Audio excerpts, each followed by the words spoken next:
worked out.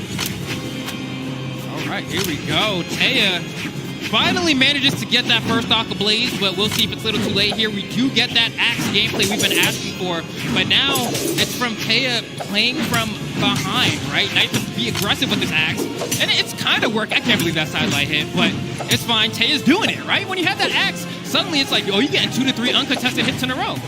Lean into it. Look, it's like me and him are not watching the same game. Yeah. Like you know the axe has been going crazy, and for some reason he's been like, but the Lance though, like he wanted the underdog pick right now. And look, I think getting an axe in hand right now and getting these like 2 or 3 hits that we've been seeing from these other games could definitely get you right back into this game. Unfortunately, he's not finding them right now, and Blaze is really starting to run away with this third game.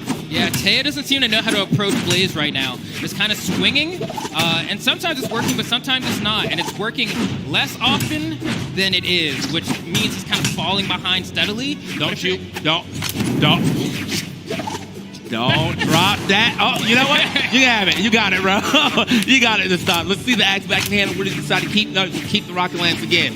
All right, at least you have the ability to go for some like 0 to KOs with the Rocket Lance, right? And so if you're looking for that X factor to bring things back here, you get 1 or maybe 2 really good reads. Maybe you carry Blaze right into the glass zone, but you have to find those reads first.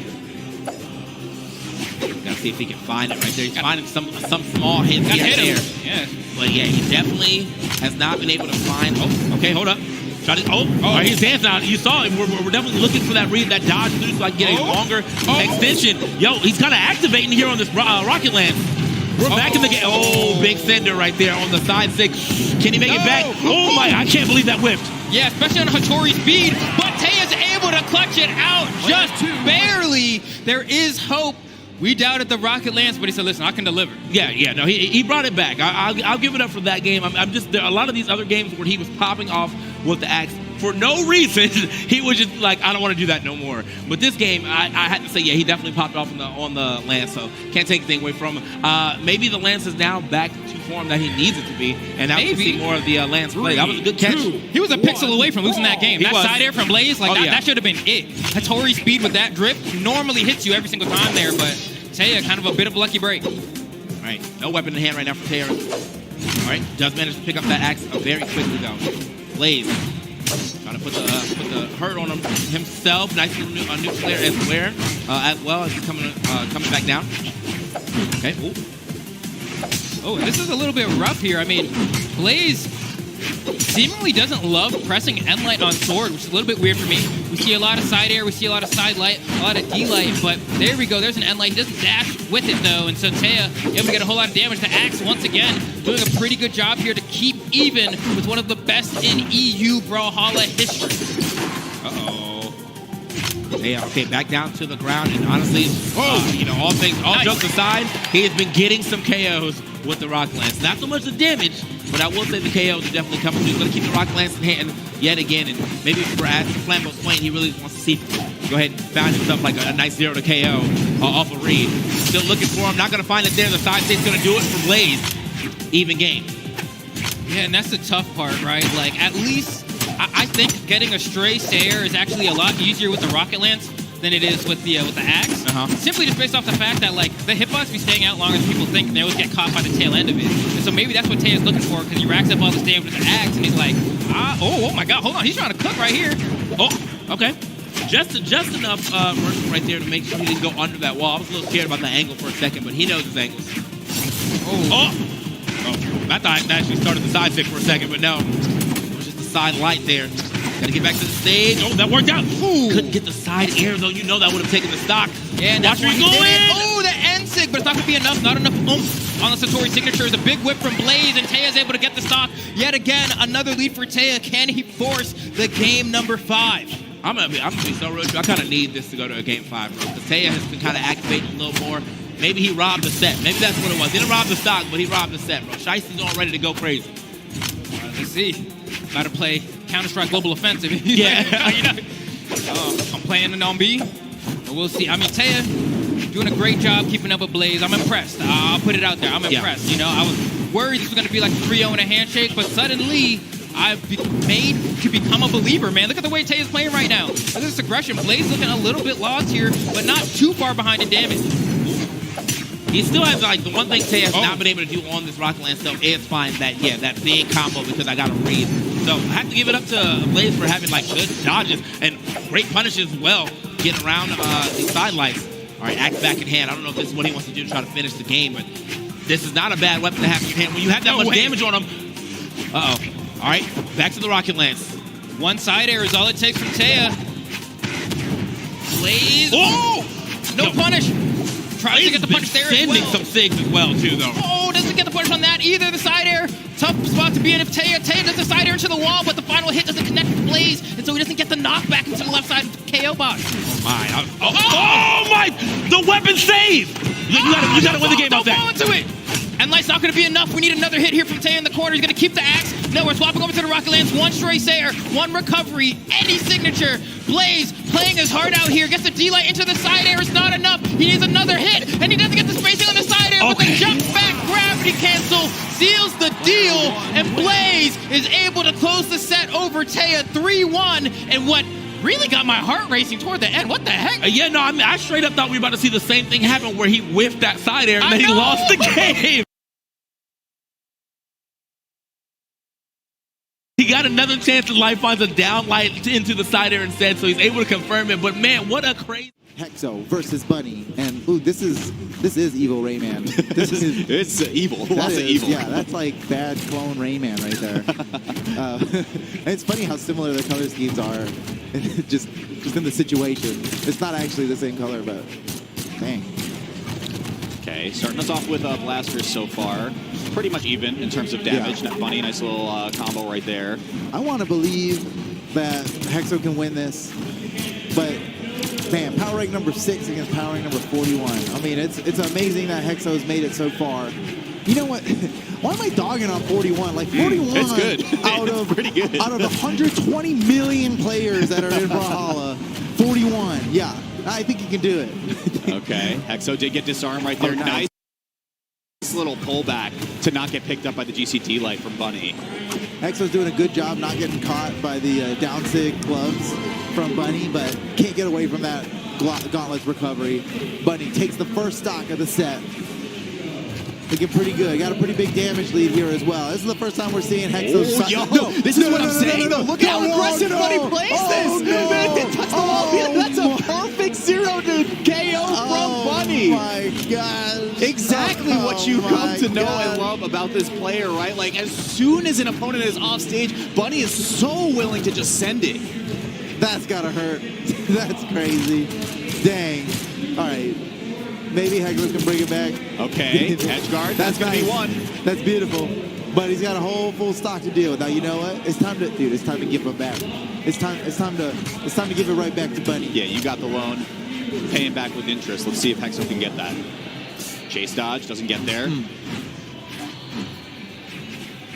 Okay, playing in a little bit of odd ranges as well, where neither weapon can kind of... No way! Oh, that's so nasty. That's GG. That's it. That was so nasty. That was exactly a 2-minute fight. Super, super well fought by Bunny.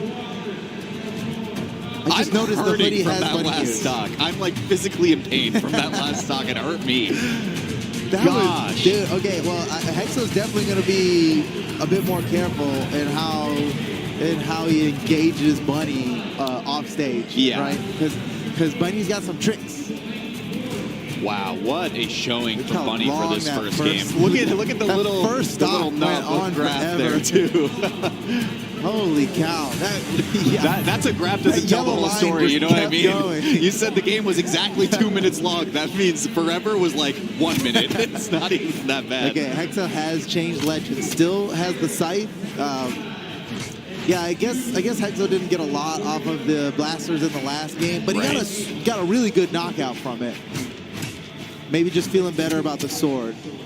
But Jiro, we haven't really seen a lot of Jiro in the World Championship. Oh, that might be a full stock. Got it. The script said otherwise. One more jump. Bunny can make it. No, you gave Bunny an opportunity.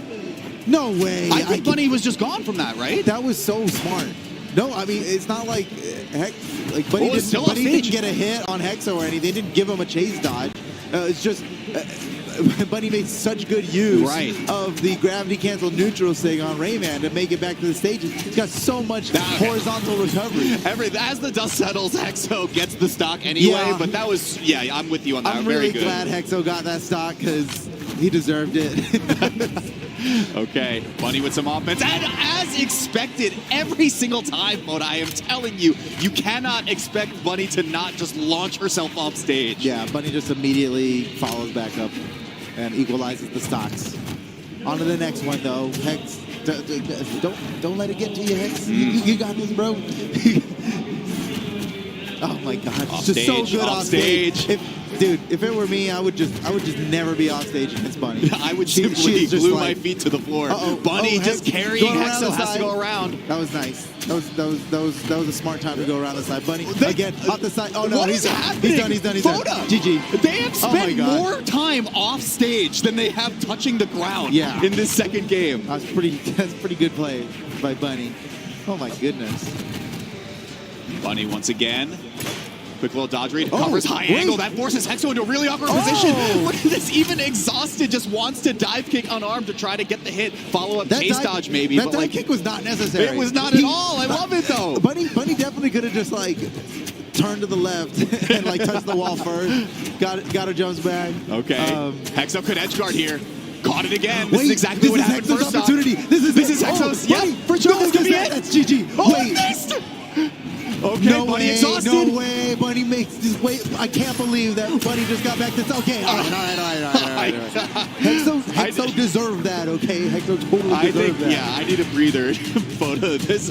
I wish we had a stat for how, like, what percentage of the game was played off stage. The risk factor in this game is off the charts. These guys are playing so radically. Not erratically. They are radical, dude. Like the Teenage Mutant Ninja Turtles would say. Yeah, that was radical, dude. Okay, here we go. Change of scenery here. Back to the action. Hexo sticking with the Giro pick. Actually, I love the Giro pick. Making great use of all the signatures off stage. Not that it has anything to do with the legend pick, but falling for less of Bunny's like crazy, tricky plays. And I think like the scythe in particular for Hexo was really good because it's like, wait a sec, Bunny's reversing this? Unarmed? Unafraid? What? Oh, you saw Bunny was trying to... This is like a tech showcase. Like, what is happening? They just keep playing edge guards against each other. Really nicely done by Hexo. Oh, my goodness. That was a display. Like, it's a tech exhibition. This is insane. We got here. I mean, I think, like, thinking macro game, right? Like, Hexo on this site has kind of been combating Bunny's oppressive offstage game by just being like, okay, I'm on a weapon that's so good at edge guarding, right? So, like, if we're going to be off stage, at least I might as well give myself a little bit of an advantage here. Yeah, good point. But that being said, on the sword now, it don't matter what weapon it is. Reading that's a good stop. I take it all back, dude. That's why Hexo's been getting so crazy against Bunny off stage. It's because Hexo is actually capable of some insanity.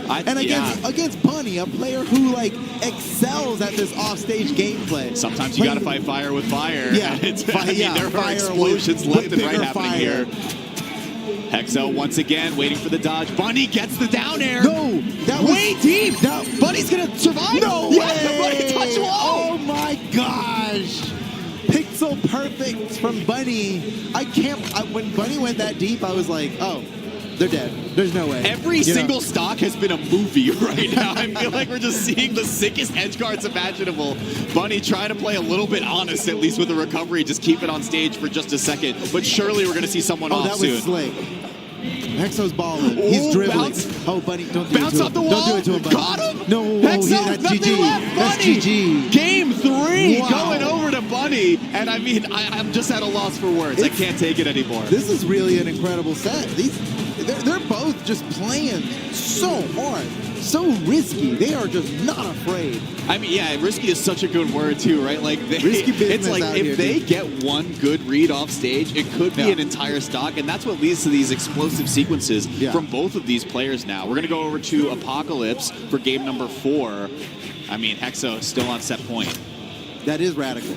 This is radical. This is so radical. This is so rad, dude. All right, here we go. Bunny, 1 game away from victory here. It would eliminate Hexo from the tournament entirely. Okay, Bunny showing a little bit of restraint now, right? Like just kind of dashing back and forth, doesn't want to overextend too early now. And that's a feat in itself to like keep Bunny on the stage because you've proven to her that you're like capable of defeating in the same way that you can be defeated. Oh, the slant on the stage gave Bunny this whole stock. That is a fatal mistake. Wow, what a reversal from Bunny. I can't believe that all of that owed to literally the slant on the stage because it missed. And it was all off of just one small miss of a down air. Okay. My goodness. Oh, the tone has been set now. I would have loved it if that landed. Maybe Bunny gets to get a little more wild and free here. That's a great punish. Starts off stage. Dude, I can't believe, like, you give Bunny an inch and she takes a mile. It was just, like, so much. Up and throw, covers high angle, Hexo. Kind of love that. Wow, okay, first honest KO of the game. We've seen KO just off the top, not an edge guard. Dishonest game. No, okay. That was really great. Okay, now Hexo's in a bit of trouble here. Full stock behind. It's going to take some tricky... The coverage from Bunny has just been unbelievable, Voda. Hexo on tournament point here. Oh no, Hexo is fighting for his tournament life right now. This could be his last stock of the tournament. But he's not making it easy. Yeah, and I mean, I feel like this has been a gauntlet showcase for Bunny in particular, but we really haven't seen the Axe do too much work until right now. Bunny's getting so much off of these weapon throws. Doing like misdirecting weapon throws, doing like missed the lasso there. He can still get it. He can still get it. Oh, Bunny just barely missed space. He still gets covered with the signature. Nothing. Yeah, oh my gosh, this is good. This is good. Bunny reset resources though. Man, able to touch wall as well. Oh man. Oh, that's a crazy reversal. This is such an insane reversal. Charge the weapon throw. Okay. Oh, big whip punish. Bunny doesn't get too much of a punish. Of course it's going to last stock. Do you believe? Do you believe? Because Hexo, it's possible. I'm going to say it's possible. Bunny whiff. Hexo miss. Yeah. No, you got to go off. Now's the time to go off stage. Yeah, we're returning back to regularly scheduled programming for a second. Hexo, oh my God. Stairway to Heaven all the way up. This could be. Hexo, he's taking big risk, and I think that's the play. That's the right way to deal with this right now. Oh man, that would have been good. Bunny just dipped down, just barely. That's not enough to KO off the top. One more will be, though. I don't think he can survive another axe down like Bunny switches to the gauntlets. Wait, we saw sweat beats. Bunny had sweat beats coming there. Able to touch.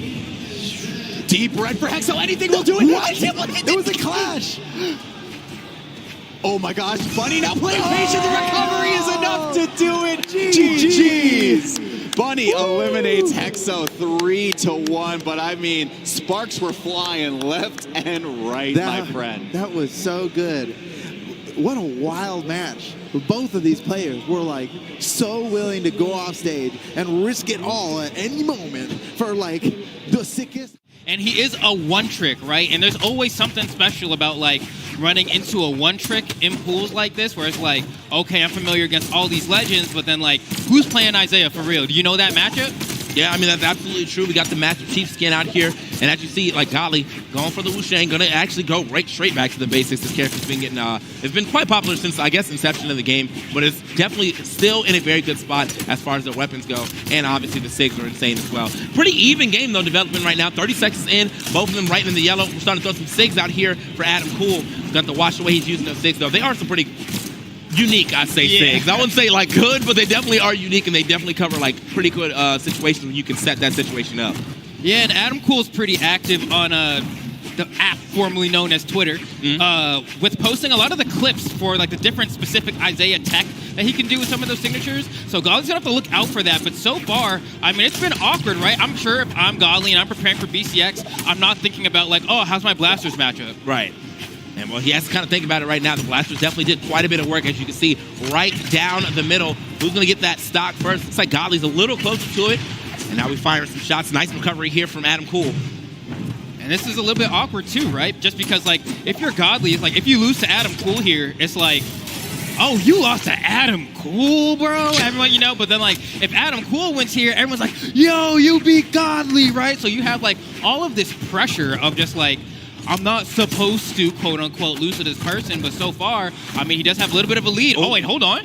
Yeah, the pressure is definitely on. Adam Cole gets back to the blasters, but he just cannot find a good setup to the last hit. Okay, never mind. Doesn't even need a setup. Just the side air going to do it. Doesn't take too much damage here either onto his second stock, only in the yellow, so not a crazy lead here for Godly. See if we can keep a, well, I was going to say, let's see if we can keep a weapon starve going, but couldn't keep that going for too long. The cannon has not really been a factor in this match yet, though, so he does have to find a way to get back to these blasters. I believe so. All right, and so far, I mean, we see Adam trying to get something started here, but I think Godly's finally kind of getting a grasp on the way this neutral game is going to go here. And he doesn't have to really approach right now either, because he does have the damage lead, gets a sidelight into the recovery after baiting out some movement from Adam Cool and secures himself a lead. Yeah, it definitely feels like just a quick nickel and dime here for Godly. Haven't seen any like long plays or any big reads coming from him. Just been finding those 2 infuse, and then he's able to find his last 2 infuse into that recovery. Adam Cole now going to be back on the blasters. Weirdly enough, you know, as much as we say like they're not really here, this is what's been getting the damage. When you see that damage chart, I bet money is going to be like way higher than that than the cannon. Yeah, and it's weird, right? Because he's going to just kind of revolve around doing these jump down airs, because it's like the only thing you're really going to be able to throw out without getting like punished like that, right? But now he swapped over back to that cannon, and Godly made quick work of that on the last stock, and right now seems to be doing the same. Oh, okay. Nice drag down to 3-piece. Oh, almost enough right there from Godly. The next one should be able to do it, though. He finds another sidelight into the recovery. Oh, actually almost got the recovery off the neutral layer. That would have been insane. Yeah, now he's just kind of getting custom with it and does a recovery out of the corner. And that's going to be game 1 going to Godly. Pretty convincing, all things considered. 607 damage to, I think, the 342 from Adam Cool. So basically almost twice as much, a little bit less. I'm a man on the Xbox. You know what, man? Controller's back, bro. I'm pulling my controller out right now. It never left. I see so many pros playing on the keyboard that I'm always like, maybe I got to invest in the keyboard. But my boy Godly over here at the controller, he's giving me life. He's letting me believe. And we're trying to believe that he can make it through this losing side of things all the way up to the top 8. We're going to move over to another stage. No character swaps, though. And again, I think Adam Cool, you know, he might be a little outclassed here, but at least trying to put up a good fight. I don't think that fight starts with the cannon, though.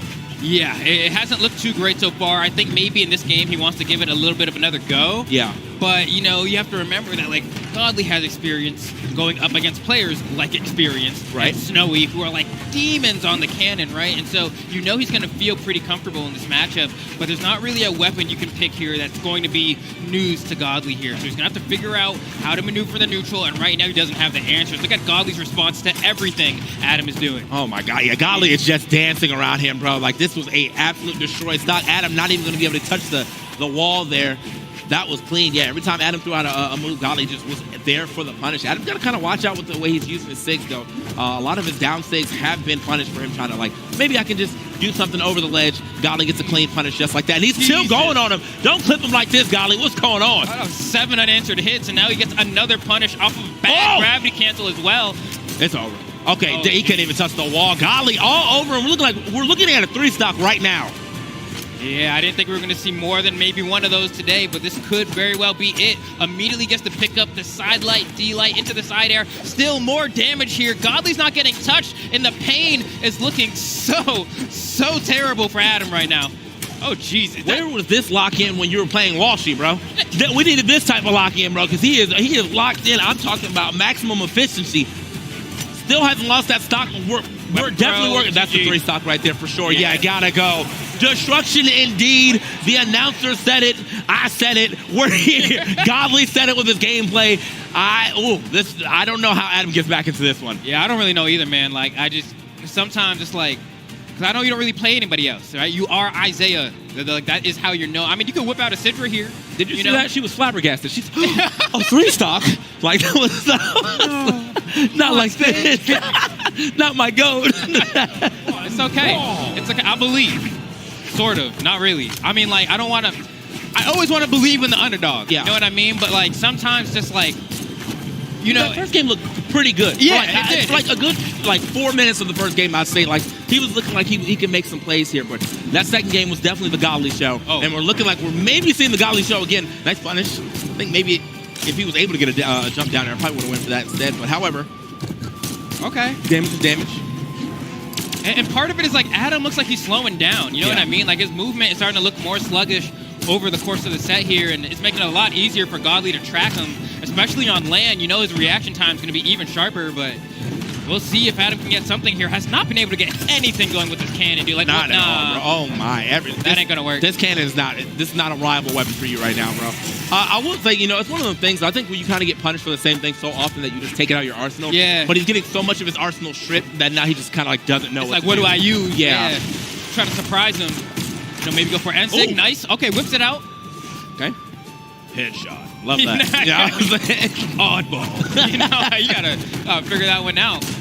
Uh-oh. Okay. Custom combos coming out here from Godly now.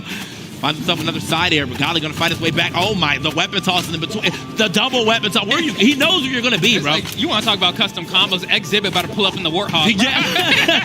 What's going on here? Chrome spinners on this one, bro. That's ridiculous. Getting that down stick over the edge has only gotten him punished so far. Oh, and he's that's still double. trying. Yeah, that's it, bro. Dang. Godly he has read this man's book 4 times over now, you know? You got the spark notes, the Doug notes. Like, All that. All of that, bro. You think he's going to get the 3-stock again? It's very likely. You know what? I'm just going to say, yeah, it's happening. All right. We about to find out as Adam Poole is going to try to stop that from happening here. But Godly's aggression has been relentless. Nice attempt with the neutral sig here. Goes for the read on the dodge down. He's gotten that many times. I get it. Hey, Godly going to go back. Oh, no dodge. Oh, go for the triple. Oh, my. Oh. Okay. Would have been an insane finish right there for. Almost got another dodge right there. Okay, no 3-stock. 3-stock denied. JV. All right. All you got to ask for it. All you got to ask, baby. Let's see, does he get the hit? Godly just going ahead here, trying to wrap this one up. Adam trying to get a hit in. Godly interrupting everything he's doing. No JV. He does get one blow, but probably won't last much longer here. One recovery, and this game is over. Weapon's gone as well. Managed to go ahead and pick up another cannon, but as I've been saying, like, that cannon's just not been a factor in these matches. I can't wait to see the damage on it. I wish I brought my laptop out here to look.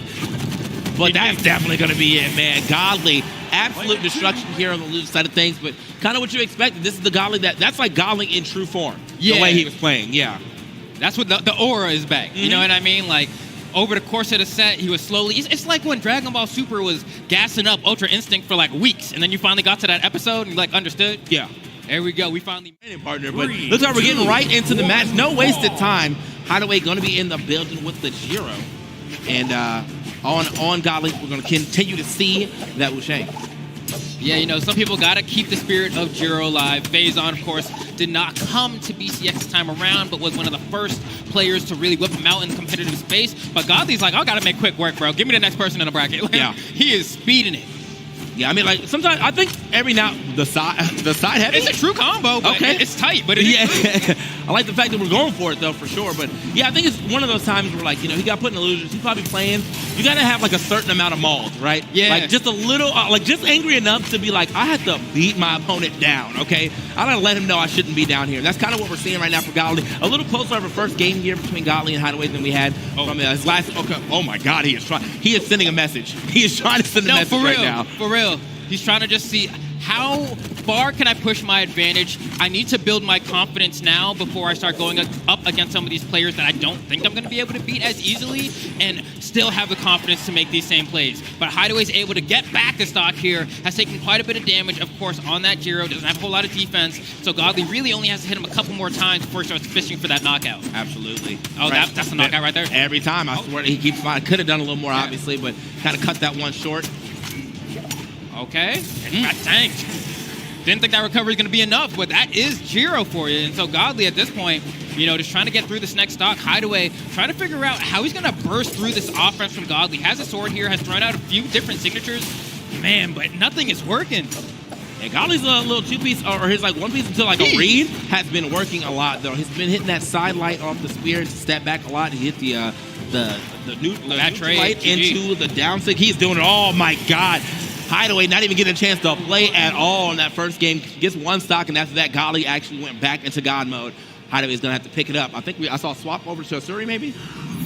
Yeah, that was rough stuff. Yeah. I mean, there was even a play in there where I saw Godly, like, I think he hit like a down air or something, or maybe it was like a side air into like chase dodge forward down air. And I'm like, all right, if you're going for like dodge reads off of your chase dodge, like you're willing to burn your dodge to continue the pressure, you are just so confident in your ability to dominate your opponent at that point. Because if you get the read wrong, you don't have your dodge, or you have the same dodge window lockout for burning that chase dodge, but Godly doesn't care. And he does not. I mean, obviously, you got to play with some fire, some fury, as I said, just a little bit of mold, a little bit of anger. Be like, how did I even get this point? No, so it's going to be a swap over here to Asuri. Got the skin out right here. Ashoka. Okay, let's see if this makes a difference. I don't know that it will, but we're basically trading off those that scythe, right, for some Katars, and there they are. Let's see what Hideaway got, dropping the first conversion. He almost hit me with maximum mix. I was like, ain't no way you play this character no lightsabers. Like, what's going on here? But no, he still got the lightsabers here with the Katars. Ooh, and Godly in a hot pursuit, but Hideaway, at least so far, doing a little bit better here, able to kind of get those guaranteed conversions off of the dash sidelight in the neutral, but how far will that carry? Like, Hideaway's picking some better options out of getting hit with that first sidelight from the spear. A lot of times he's kind of dodged back in, and then it just ate a full combo. But this time he's actually fighting his way out sometimes, dodging up instead. Godly going for the edge guard. Oh, nice air dodge actually through. Oh, wow! I can't believe he didn't get hit there. Oh my God, okay, they are fighting off stage. Nice. Right there, the good turnaround here from Hideaway finds the ground pound. Godly just getting a little reckless off the stage, a little overzealous with that slide charge down heavy. Doesn't matter though, still evens up the game pretty quickly. Yeah, playing extremely confidently, willing to kind of throw away that stock because I think there's a degree of confidence in his ability to go ahead and take it right back, right? And that's exactly what we saw. He's getting so much mileage off of these neutral lights and down airs into the down signature of Wushang, right? That's like the Wushang classic, like, oh, and the ground pound, and that's going to be the stock. Gets another ground pound for good measure. And just like that, Godly got that stock, I want to say, in less than 30 seconds, maybe. Yeah, I mean, he absolutely destroyed that stock. No wasted time. As I said, you know, he's continuously having to make that. That is working so consistently for him off the stage. Okay, that side air did not register, but that would have been terrible. Can do it again. Oh, dash jump side air. Huge burst of speed on that one, and Godly just waits, says come back down. And we'll see what Hideaway can do here. You have a lot to make up for. The weapon throw doesn't quite catch. Gets a bit of a wall hug to avoid it, but Hideaway's trying. Oh, it goes way too far. That's going to be a ground pound. That's probably the game. Yeah, Godly going ahead and sealing the deal with that side air. And that's a quick 2-0 so far for Godly. He's really just saying, give me the next player. Yeah, I mean, honestly, and I feel like we might actually end up getting his whole bracket down here with the way this is playing out. So Godly, you know, over his first opponent very quickly. Now over his second opponent potentially very quickly if he can finish his third game. Are we going to stay on the Asuri? Got the split screen real quick to see if we're going to keep that going. Asuri did, I mean, a little better. A little, yeah. A little. You know, if we're like trying to min-max, like, yeah, you probably did a tad better, but you need to be like way better. And I don't know that like any legend swap is going to give you that. Yeah. Yeah, at that point in time, it's just player. It's like, yeah, locked in. Mordex, hey, I respect it. Hey. You know, I mean, that's definitely it's like Mordex and Cheros. That's the, hey, I don't know what else to do. Yeah, I'm throwing it out. Hey, you got to pick something. Hey, speaking of, you make sure you go to, what was it, brawlhalla.com/plushie or whatever? Yeah, get yourself a Mordex plushie. Yes, sir. All right. See if this Mordex can do something, though. Getting some nice scythe play being put out, but it really just, how long can you keep Godly on offense or defense? Yeah. Is really the question here. And you got to hold it. Oh, it's going to be tough, but yeah. Hideaway, at least, it's like they go blow for blow, but Godly's ease at finding the knockouts is really the difference. The moment he gets that stock lead, it all starts to slip away, but Hideaway looks like he might have a chance here to get the first stock if he can figure it out. No, Godly retaliates with the recovery on that spear. Will he catch the landing? The answer is no. Hideaway trying to find that opening, and now they're all just kind of fishing for that KOing blow. All right, man, right down to the wire. Godly going to fight his way back to the stage with that side air. Looking for that recovery. It's going to be a recovery for recovery, though. Hideaway going to find his first. This is just like the game before, though. Hideaway did find that stock before Godly. It's just after this first stock was gone, Godly absolutely went on a tear. See if we can get some extra damage here from Hideaway. He's doing a pretty decent job. He got 2 or 3 hits in there before he finally loses that stock. Now he'll have to deal with this weapon starve, though. Yeah, and also the relentless offense from Godly, right? Like, sure, getting those stocks, he got it last, but now I'm like, when he gets that side light, it's tough. I mean, right there, even had an opportunity, got the dodge so he can go for this ground pound. Gets contested by the recovery from Hideaway, but this is actually pretty close. They're going gauntlet for gauntlet here. Pretty even as the damage is spread as well. Okay. Nice. Godly. All right, going to push to the other side as well. Just kind of getting blown up right now from Hideaway. This is a wonderful third game here for Hideaway. If he can try to get the stock, keep himself lead, maybe even push this into a game. Nice. There it is. Okay. One more stock on to Godly. Hideaway looking good here in this third game. Yeah, this might be the pick. Maybe the Mordex is exactly what he needed. Has not looked this good the entire set. We saw the Scythe from the Jiro earlier. Wasn't able to get the job done, but you swap to the dog, and suddenly things are happening. It's these gauntlets doing a lot more than I think Godly was ready for. Nice. Yeah, Hideaway. Oh, that's a big punish. Oh, could have been bigger than that. But Godly ain't going to end up finding his own recovery. So he does kind of stop the bleeding here, but already about to hit that orange. This is, solid lead for Hideaway. Smart to, okay, well, I was going to say smart to actually stand away from it this time, but still walk straight into it. Yeah, that one's rough to get through. You have to be so much more patient than you feel on that Wushang down to get that punish. But now Godly's doing such a great job bringing the damage back here. He's about to equalize. He gets that downlight as well. A huge string waiting to get the nair. No, he's going to go back onto the stage in the neutral sig. And that is almost a game. Hideaway gets hit by the web throw as well. Sweat beads. He goes for the ground pound, but he gets his dodge back in time to cross through. He's not out of the woods yet. That's exactly what I was talking about, though. Look at it was like a 10-second opening of offense, and Godly is like, all right, there goes your stock, and there goes the game, bro. He can't be stopped on this run. It looked like there was maybe a little bit, like a little chink in the armor right there. He almost got caught bleeding. Said, nah, I'm kidding. Let me show you what's good in the next 10 seconds. So fast. Like, the turnaround was instant, bro. Like, really just pop the Maruchan into the microwave and say, beep. These are two players that people easily were not thinking about too much going into today. I didn't have Impala in my top 3, but Impala is here in top 8, making amazing upsets. Godly got upset in elimination side, and they're in top 8, going up against one another now. We're seeing the Mordex. We're going to be seeing the Koji as well, and already Impala off stage. Wow. Godly with a cider to close out that stock 1. He goes out there, he goes deep, and Godly, he wants it today.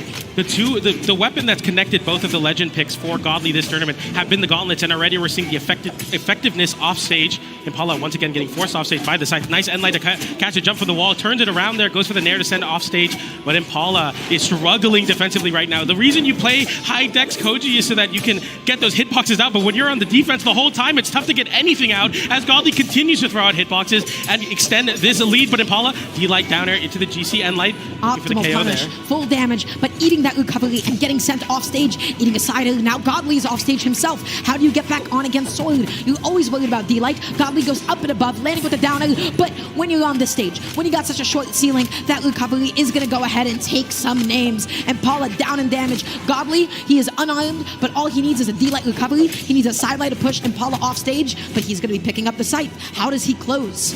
On the wall specifically, what you're looking for on site is downlight, and then in relationship to that, the side light to cover people dodging through the downlight.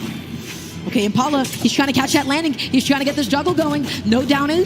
Godly finding one of his own, not able to convert it into the recovery. Nice coverage. GCD light into the recovery, and now Godly up 2 stocks to 1. They're playing with momentum.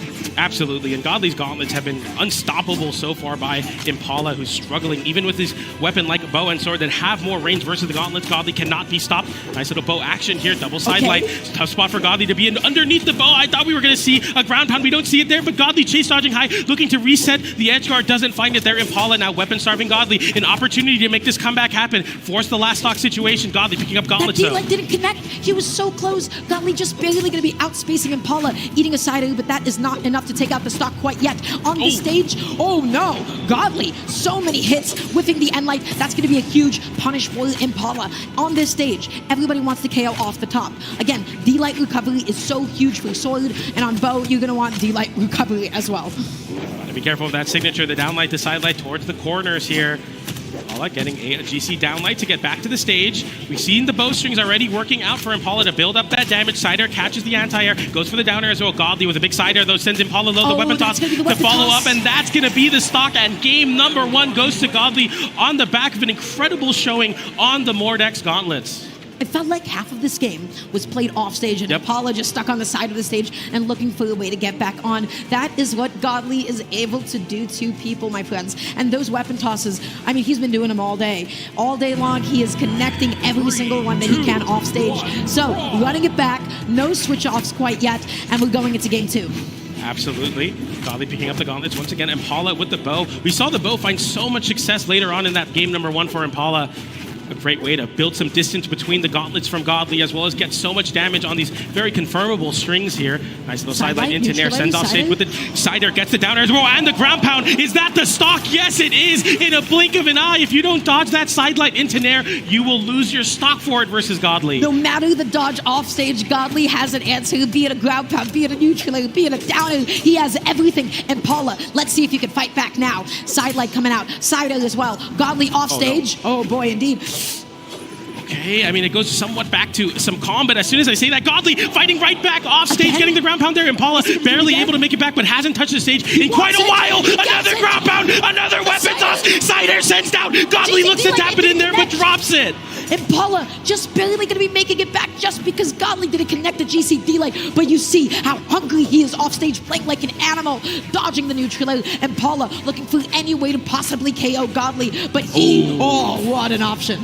Yeah, a great way to kind of interrupt the movement from Godly, trying to close in and find those KOs, especially with the gauntlets holding forward. GC sick, get some space, get the KO there. Godly with the scythe, gets the side air there. I feel like that's the first hit we've seen from the scythe, and it confirms the stock. Godly up a fresh, clean stock over Impala. Yeah, on these gauntlets, this is the king of gauntlets, and Impala is suffering now, picking up the scythe. D-Light active input, okay. Impala gonna be off stage, goes for the high recovery. Godly just opting to pick up the gauntlets. In the meantime, Impala is left weaponless, whiffing the end light, continuing to be starved. Impala wants that weapon, but Godly has other answers for Impala. Off stage, whiffs the ground pound, goes out there for the reverse downer, and Impala able to reset neutral ever so gently.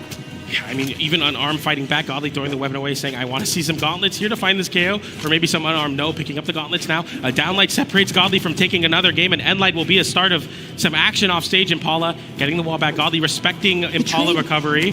Okay. Oh, and waits for the dodge through. Godly takes the stock once again. The gauntlets look all too clean. Is there any stopping of Godly's gauntlets right now? They're on fire. Yeah, he has places to be. He is sitting there. He is calm. He is collected. He is lethal, my friends.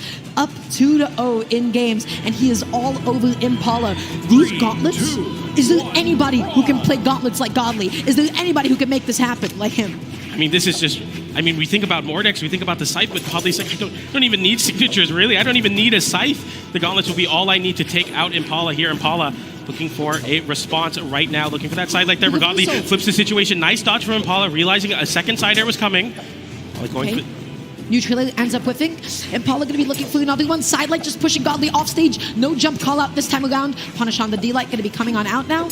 Okay, Sider coming out once again. Sidelight, no dodge for just a second. Impala is denying Godly of the stage. Everything is getting whiffed. Everything is getting called out. Sider, Impala, can you close? No downer. Godly goes. What are we doing? Oh my goodness, going for the ground pound there. I don't even think he would have KO'd, but Godly really wanting to go for that ground pound, looking for a way to flip the situation, but Impala coming online with the Koji here on the sword. I mean, it's looking really difficult for Godly to find a way in, but the scythe will be a different change of pace for Impala. Wait. He waited out the ground pound. He knew that Godly was going to go forward, and in fact, he found a little punish as well. Okay, Impala went through the recovery at the same time, so no with punish on the signature, eating a downer. Off stage so deep, he goes for the downer. Oh my gosh. Sidelight there whiffing. Now Godly in the position of Impala in the last couple games, just looking for anything to connect, anything to find the KO. Sidelight active input, no conversion. Another sidelight connects though. No edge guard confirmation, even with the gauntlets. Impala holding on to the stock. Okay, nice sidelight. Goes out there, leans in a little bit too far, and Godly in the best possible position to punish it. So, 2 stocks apiece. Impala down 2 games. Can he bring a game to himself? Can he get this? At the moment, he's being denied of a weapon, and when he's up against Godly's gauntlets... Dashing away from the downlight there. Godly's, like, the movement on the gauntlets have been so important and crucial of picking apart Impala's defensive game. Even when Impala's trying to swing back, he can't. As I see that, though, an arm downer sends Godly off stage, going for a little bit too much there, getting caught with the recovery, but still a damage lead, looking for the KO confirmation. The Nair barely won't be enough, neither will that recovery as it whiffs. Oh my gosh, Impala. Okay, he makes it back onto the stage. Godly is still stuck off stage. Impala jumps out there, faking him out. No punish on the landing because Godly opted for the jump instead. Okay, Sider, that gives him the opening to get back onto the stage for just a second, but he's being patient, and Godly continues to deny him of a weapon. Looking for the jump call out with a non-committal sail. GC D-Light, weapon toss, sidelight, no recovery follow-up. Impala can't touch Godly. Oh, goes for the big signature on the whip down light gravity cancel, but it's just high enough. Not enough vertigo for Impala now. Hoping for some vertigo on this recovery, but doesn't find it there as Godly gets the side air into the wall, and the lead you worked so hard for has been evaporated by Godly. The best that you can hope for now is even. So bow on hand, you need D-Light, you need N-Light, you need neutral to take the stock off the top, but when it's neutral from that low, it's still not going to be enough. Okay, that neutral, that's going to be able to do it. There it is, one stock apiece. Impala down 2 games. Godly, he wants this run. He has been here since elimination from pools to round 2, my friends. For the end light there, trying to find the pickup on that down air. Impala fighting back with the bow right now, completely dictating the pace of the ground game, but Godly flips it, sends off stage, goes for the side air there, didn't find it. Impala getting the down air reversal. Sweat piece from Godly, but no capitalization from Impala. We're scrambling center stage right now. No one can find the hit. Godly switching back over to the gauntlets, gets a side air, comes out on top of that interaction. Impala on the wall once again. It's not a friend though. The grab out comes in. Godly with another one. He gets the weapon toss. Godly moves forward 3-0. EU will not be denied of the top 5. I'm losing my words right now. Godly completely dominated that match. He can't get back on. Nobody can get back onto the stage against Godly in top form. So this is going to end Impala's run, knocking him out of the tournament. And what an amazing, amazing set that we had here. It was another 3-0, the third 3-0 in top 8 so far, and they're hugging it out. To game number 1, we got the Mordex, we got the Red Raptor, as we start off on Small Fortress of Lions. It's time. Let's go. Radish picking up the boots. Godly going to be on the site. And Light catches the dodge. Neutral, but no follow-up into the recovery. And Radish is able to land back down nice and safe. Oh my gosh, already opening off with some heat. Getting that D-Sig as a closer. Okay, off stage for just a second. Comes back on with a downer. Downer as well. They're just moving all over each other. Yeah, absolutely. And Godly immediately swapping over to the gauntlets. That's the one thing that connects his 2 legends together. Wushang and Mordex both having the gauntlets, and Godly showing out here, gets the side light after and the side air, sends Radish off stage, the weapon toss, catches the recovery, looks to tap it in with the side air, doesn't find it, doesn't even need it. Radish unable to make it back, and Godly taking the first strike. Not close enough, and this is exactly what we know Godly for. He was able to find the side light, he was able to get that edge guard, and he is looking to make it happen again. Waiting for that whiff, waiting for that opening. That was the most optimized punish I've ever seen on that whiffed orb side sig.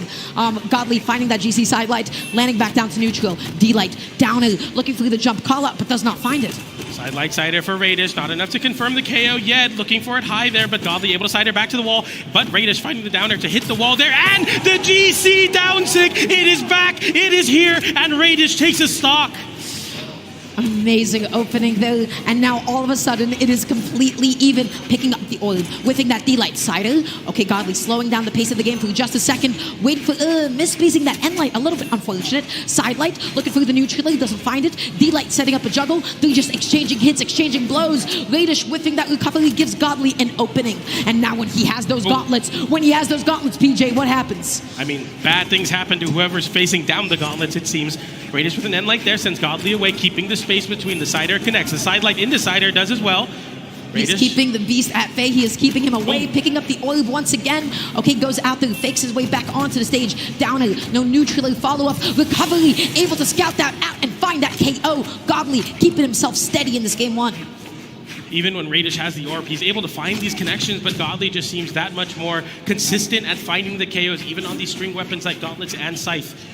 Radish now looking for the boots conversion here off the downlight, whiffs it, and hasn't found any sort of work so far on the boots. Eating that weapon toss, Godly looking for that neutral, you know he was fishing, and Radish just able to quickly clean up that stock with a side air. It is 1 stock apiece at the moment, but they're both playing nice and gently. Nobody is going in too quickly. N-Light into the D-Light as well. They're on top of each other. Side light coming out. No follow-up into the neutral quite yet. Side air just gently pushing Godly off stage. D-Light, they're just going blow for blow. Absolutely nice dodge there. Playing the down light. Okay, side air doesn't find his connection. Radish now an opportunity to keep Godly off stage. The side air connects there, looking to start a juggle with the recovery. Godly not giving it to him and winning the scramble, looking to stack on top of the orb right now. Holding on for just a second. Nice dodge up. Radish, though, not able to catch that landing with the side light. Again, this game is so even until he finds the recovery. Radish going for the high recovery, able to land onto the stage. Neutral, no GC and light. Oh my gosh, Godly. He's not able to catch Radish going back down onto the ground. Whiffs another recovery.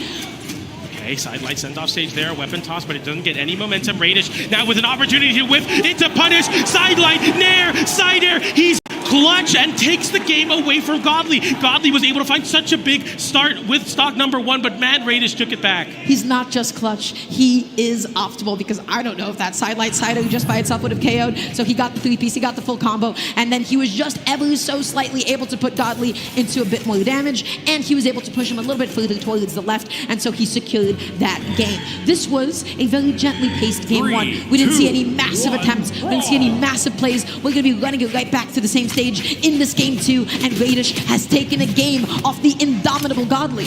Yeah, the losers or the elimination side run has been major for Godly, and Radish now gonna get something going, but looking down the boots here, and it's looking really, really tough. Going for the downer there, trying to flip the situation onto Godly off stage. Godly just comfortable holding that center stage versus Radish. The soft platform has been a problem for Godly to deal with so far. Sidelight, no neutral follow-up. Radish just pushing him off stage with that side A, trying to patrol with that D-Light. Not going to be able to find it though. Okay, backing off, coming in, coming out, just waiting for Godly to whiff a button, and Radish able to go ahead and get that punish. The recovery not scooping him up quite yet. Okay, both of them expending their dodges. Radish can't find a way to confirm into any consistent edge guards. We'll see if that changes on the boots. Godly swapping over to the side with the weapon change now, looking to pick apart Radish. Gets the sidelight there, looking for the big pop-up into the recovery. Doesn't find it, able to dodge through, but the signature punishes Radish, whiffing the sidelight at center stage. Godly taking the first stock. Yeah, you can't whiff like that. You cannot whiff, because then you're just a sitting duck, my friends. So, going into this next stock, Godly going to be picking up the scythe now. Holding on, looking for the jump call out. Radish with an N-Light as it get off me. Okay, neutral N-Light. Okay. Oh, barely the recovery, not able to reach Radish there, who's able to swat Godly back to center stage with that sider. Another sider sends Godly off stage. We've seen what the orb can do off stage, especially towards the wall. But you see how afraid he's being. He doesn't want to get hit by that neutral. He doesn't want to get hit by a stage spike recovery. He is playing it so safe, but when you play it that safe, Godly gets back on. He is sweating, but that does not stop him. You cannot stop Godly. What a stock. Incredibly smart from Godly to go for a GC sig and then kind of feign like, all right, I'm going to let you reset here. Just kidding, sending you back off stage, confirming the edge guard Radish, doing the same with the weapon toss though. But look at this lead. He is an entirely stock up against Radish at the moment, so Radish has a lot of work to make up. So, he's Boots. What does Boots like to do? Boots loves to carry you off stage. Will he do that up against Scythe? Well, we'll just have to go ahead and find out. He's going out there with the downer. Was that a misplay? He goes out there, he gets hit once, twice, he gets put back off stage. Neutral, Radish is able to finally put his feet back onto the stage. But Godly, he looks not pressured off stage. Absolutely, sidelight there. Radish fighting back with the down air, just trying to make something out of nothing here. It's so difficult to really understand this, but in order to make this comeback, you need to take this stock off of Godly right now. Slowing down the game for just a second, whiffing that N-Light. Sidelight going to be coming on out. Radish going to be off stage. N-Light, no neutral or side follow-up, excuse me. Oh, the N-Light ends up whiffing, and Godly just keeps on putting him off stage again and again. He keeps on coming out on top. The downer shoving him off stage. The weapon toss comes on out. The GC sidelight is not able to connect. Oh, he touches. He makes it back. But it's not enough as Godly anticipates the high recovery with the unarmed side air to close out that stock. And all in all, Godly having control of that match. And even though we saw some explosive plays from Godly, it just didn't seem like Radish ever had a chance there. That's right, especially when it came to the offstage gameplay. Godly, he was chilling. He was sitting, Absolutely. He was hugging onto the side of the stage there for a little bit. He was getting all of his resources back, and Radish was not committing offstage. And the question is, well, what can you actually do? Up against Scythe, this is the weapon that says, hey, this is disadvantage. Nope, it's actually going to be my advantage. It scoops you back off stage with a neutral. It's able to spike you with that recovery against the side of the stage. How do you make Godly uncomfortable off stage? Yeah, absolutely, because Godly just basically has free reign off stage. Well put, Dara, as we get into game number 3. Godly picking up some gauntlets, Radish on the orb. We saw a lot of boots in the last game, realizing that the orb was kind of struggling into some of these matchups, but now Godly starting off aggressive, sending Radish off stage, getting a little bit of punishment for it, but I love the idea. Keep it off stage, keep the variance high. Don't let Radish slow down the pace of this match. That's right, Radish not able to get that neutral, unfortunately going the wrong direction. Oh, they're just going blow for blow once again. Sider, he dashes into the D-Late, but it ends up whiffing. Okay, Radish playing back for just a second, landing with the sidelight, true combo. Godly's off stage, uses a couple of jumps, able to make it back on, but Radish able to catch him landing with that neutral. The N-Light comes out, Godly's off stage, but Radish, nice weapon spawn, but oh no. Goes for the big whiff there, gets punished by Godly, side air, and all of a sudden Godly with another chance at life here on this first stock. As I say that, the recovery connects, doesn't confirm the KO, but the downlight into the recovery surely will as Radish takes the first stock. So far, the story of the set, whoever takes the first stock takes the game. I'd love to see a comeback happen here. Godly looking to make a... To do that here. Radish has been doing exactly what he needs to do, which is to keep gauntlets away, because look at what happens when Godly gets in. He gets that end light, looking through the D light. I cannot believe that Radish was able to sneak in past that end light. The recovery, not enough to KO off the top quite yet. Eating a side, Radish is getting a big lead for himself. Waits out the dodge through. Godly very appropriately punishing that mix-up, and yeah, I mean, if Godly can continue to make those big strings happen on the gauntlets, read Radish's defensive game, it could be curtains for this set. Godly looking for the sideline there. Radish, oh my gosh, that was such gentle, subtle movement. He was able to land back down nice and safe, but it does not matter. Godly looking for that end light. He's looking for the next hit, but he tosses away the sight. He has a favorable weapon spawn. Was that intentional? I would like to say so. Going for the nair there. Radish picking up the orb. You love to see that. Looking to create some space between against these gauntlets. Goes for the dash up, turnaround, end light, doesn't find it. Godly still trying to scramble to find some sort of open up here. Extend this damage lead into something is Radish's mission here. Side air sends off stage. They're both playing so well at the moment. He goes for the side sig. Godly, though, he's able to flip the situation around, but Radish gets back onto the stage. No follow-up quite yet, though, off of that side light. Looking for the neutral, he doesn't find it. Dodging past the recovery, but Godly, every time he gets that side light, the clock is ticking on the Radish's stock. Godly's starting to read these dodge options off the side light very appropriately. It's looking scarier and scarier for Radish every time he gets it open up. Side light there, Godly reads the wrong option there. Dodge up and away. Side light. Not enough to KO quite yet. Tosses out the weapon, forces the recovery, and he finds that unarmed recovery. Godly coming up with just the slightest lead at the moment, and Radish needs to close. If he picks up the boots, you know, he wants that recovery. He wants that D-light. Let's see if he can go ahead and find it. Godly, no weapon.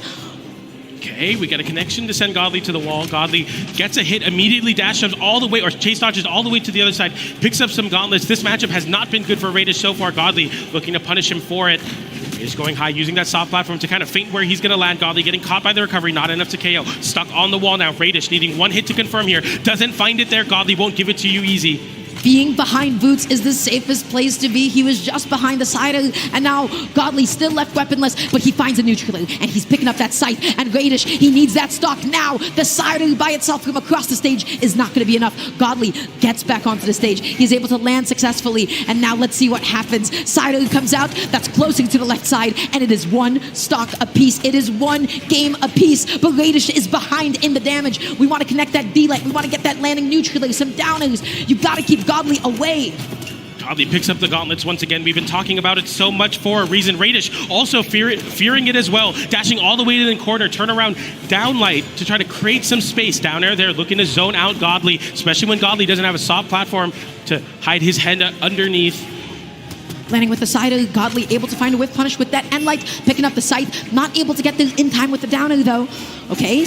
Nice punish with the side light. Radish off stage. Good dodge, though. Able to come back in with that end light. Not able to get the follow-up through exchanging hits again. This is just about as even as it can be. The sider comes out. Godly is off stage. Will Radish be able to punish him? No, he puts him back off stage. This is really bad, but a weapon toss gives Radish a chance at life there. The recovery sends Godly away. Dodging through. Dash into the center. Breakdance to take game number 3. He's nodding his head. I don't know why. I'm freaking out right now. How he just dashed all the way from the corner. Got the down signature unarmed and close out the game. What an option, what a read, what a call out. That was incredible. That was a beautiful play because you know what he did? He said, hey, I am not confident in punishing the end lag of sidelight. So you know what? I'm just going to go ahead and maybe try to catch you backing up a little bit. And I want to see a replay of that last stock, please and thank you. Went for GC sidelight and then he jumped away and he called him out. Guys, if you are not confident in punishing the recovery frames of a move, if you don't think it's your turn and you don't want to whiff and get cheese, well, you try to punish the option after. And Radish, he got called out. He got called out so hard, PJ. Godly is up 2-1. But I gotta say, this set,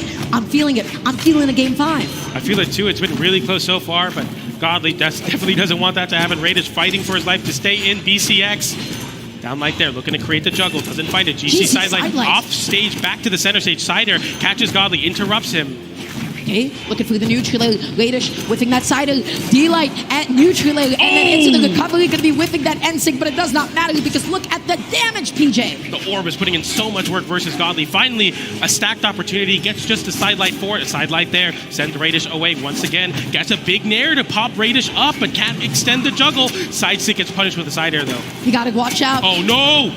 Lands with the dive kick, and now look at what happens. Radish is off stage. Well, Godly's off stage as well. He whiffs his own down air. Oh, Is that the stock? Yes, it will be. Radish going to be coming up with a stock lead. He is tossing his weapon up and above the camera as high as possible just to make sure that it's going to be there as a friend to help him out in just a little bit. So Godly finding a sider, finding the double. Is Radish going to be able to make it back onto the stage? Nope, because that weapon toss has other plans for you. 2 stocks, even and clean. yeah, I mean, just an immediate clap back from Godly off stage. Picks up a scythe here now, though, into the boots.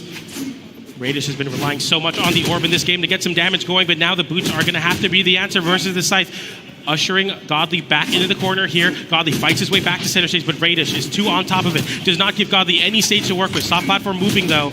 Downer, Sider not going to come out, but that's another downer. He's whipping that D-Light. Godly, though, he's able to catch that dodge. Oh, my goodness. The damage, and he almost called out that jump, too, but he was up a little bit too high. Neutral backs off. Godly, oh, he is smelling blood in the water. The way that he is catching every single defensive option. Catches the nair there. Sweat beats from Radish, barely able to find some resources back on that soft platform. Nair there, dodge through, doesn't get punished. The dodge away, well, correct read from Godly, not the correct spacing. Radish having Godly down on the wall there. The nair sends up again, and Godly just trying to find a way to get back to center stage. Radish won't give it up easily. Sidelight, side air once again. He's going to keep putting him off stage as many times as it takes. Sidelight, Godly resetting on the platform, not even wanting to use up his own dodge. Goes for the GC sidelight, and it does not actually connect. Radish controlling the stage. Going in, going out. Godly resets neutral, pushes Radish off stage, and calls out the jump to the platform. He finds the recovery, and now he is up 2-1. 1 stock away from moving forward into top 4 Radish. And Sig there trying to make a call out happen. The neutral reversal. That's a You really gotta get bad back reversal. on. Okay, side air there. Radish not punishing anything. The movement is so tight. He doesn't want to get punished for anything. You don't want to give Godly any extra credit to work with. Radish being so patient here, just waiting. He's looking for that call out. He's looking for the D-Light. Godly able to get a punish though. Radish, again, none of these recoveries are actually connecting. He is scrambling to be able to take the stock at the moment. He picks up the Orb, so you know what he wants? He wants that side light. He wants that side. Is Godly going to give it up to him? Because he finds a neutral. He almost catches that dodge too. No. And like, neutral. You just can't find anything to stick. You need a side light. You need a side air here as a Radish. You need to find this KO on the Orb. Radish looking for the soft platform for some help. This is the untouchable Godly. This is when all of his opponents have struggled to get in against him. Oh, what a catch! Trying to cross it back to center stage. There into GC and like the side air sends down. Radish, one more chance, and it won't be there. Godly, can he tap it in? Not even necessary. Godly moves forward into top 4. This is called Godly is up with 2 stocks to 1, and nobody can hit him anymore. God mode activated. God mode activated, that's right. He was playing incredible. Everything was converting into something else, and you saw the way that he was catching every single dodge, even if he didn't always connect his recovery, even if he didn't always connect his side, but he knew where Radish was going to go. He knew when he was going to... We are underway, folks, and Godly, with that 3-0 lifetime record, looking to extend it to 4 and make his place in the elimination side of top 8 for BCX 2024. Wes, of course, has some different plans. This is going to be an incredibly tight match. I think this is going to go the distance as well. Walt already dodge read with the signature end light sends Wes back into the corner.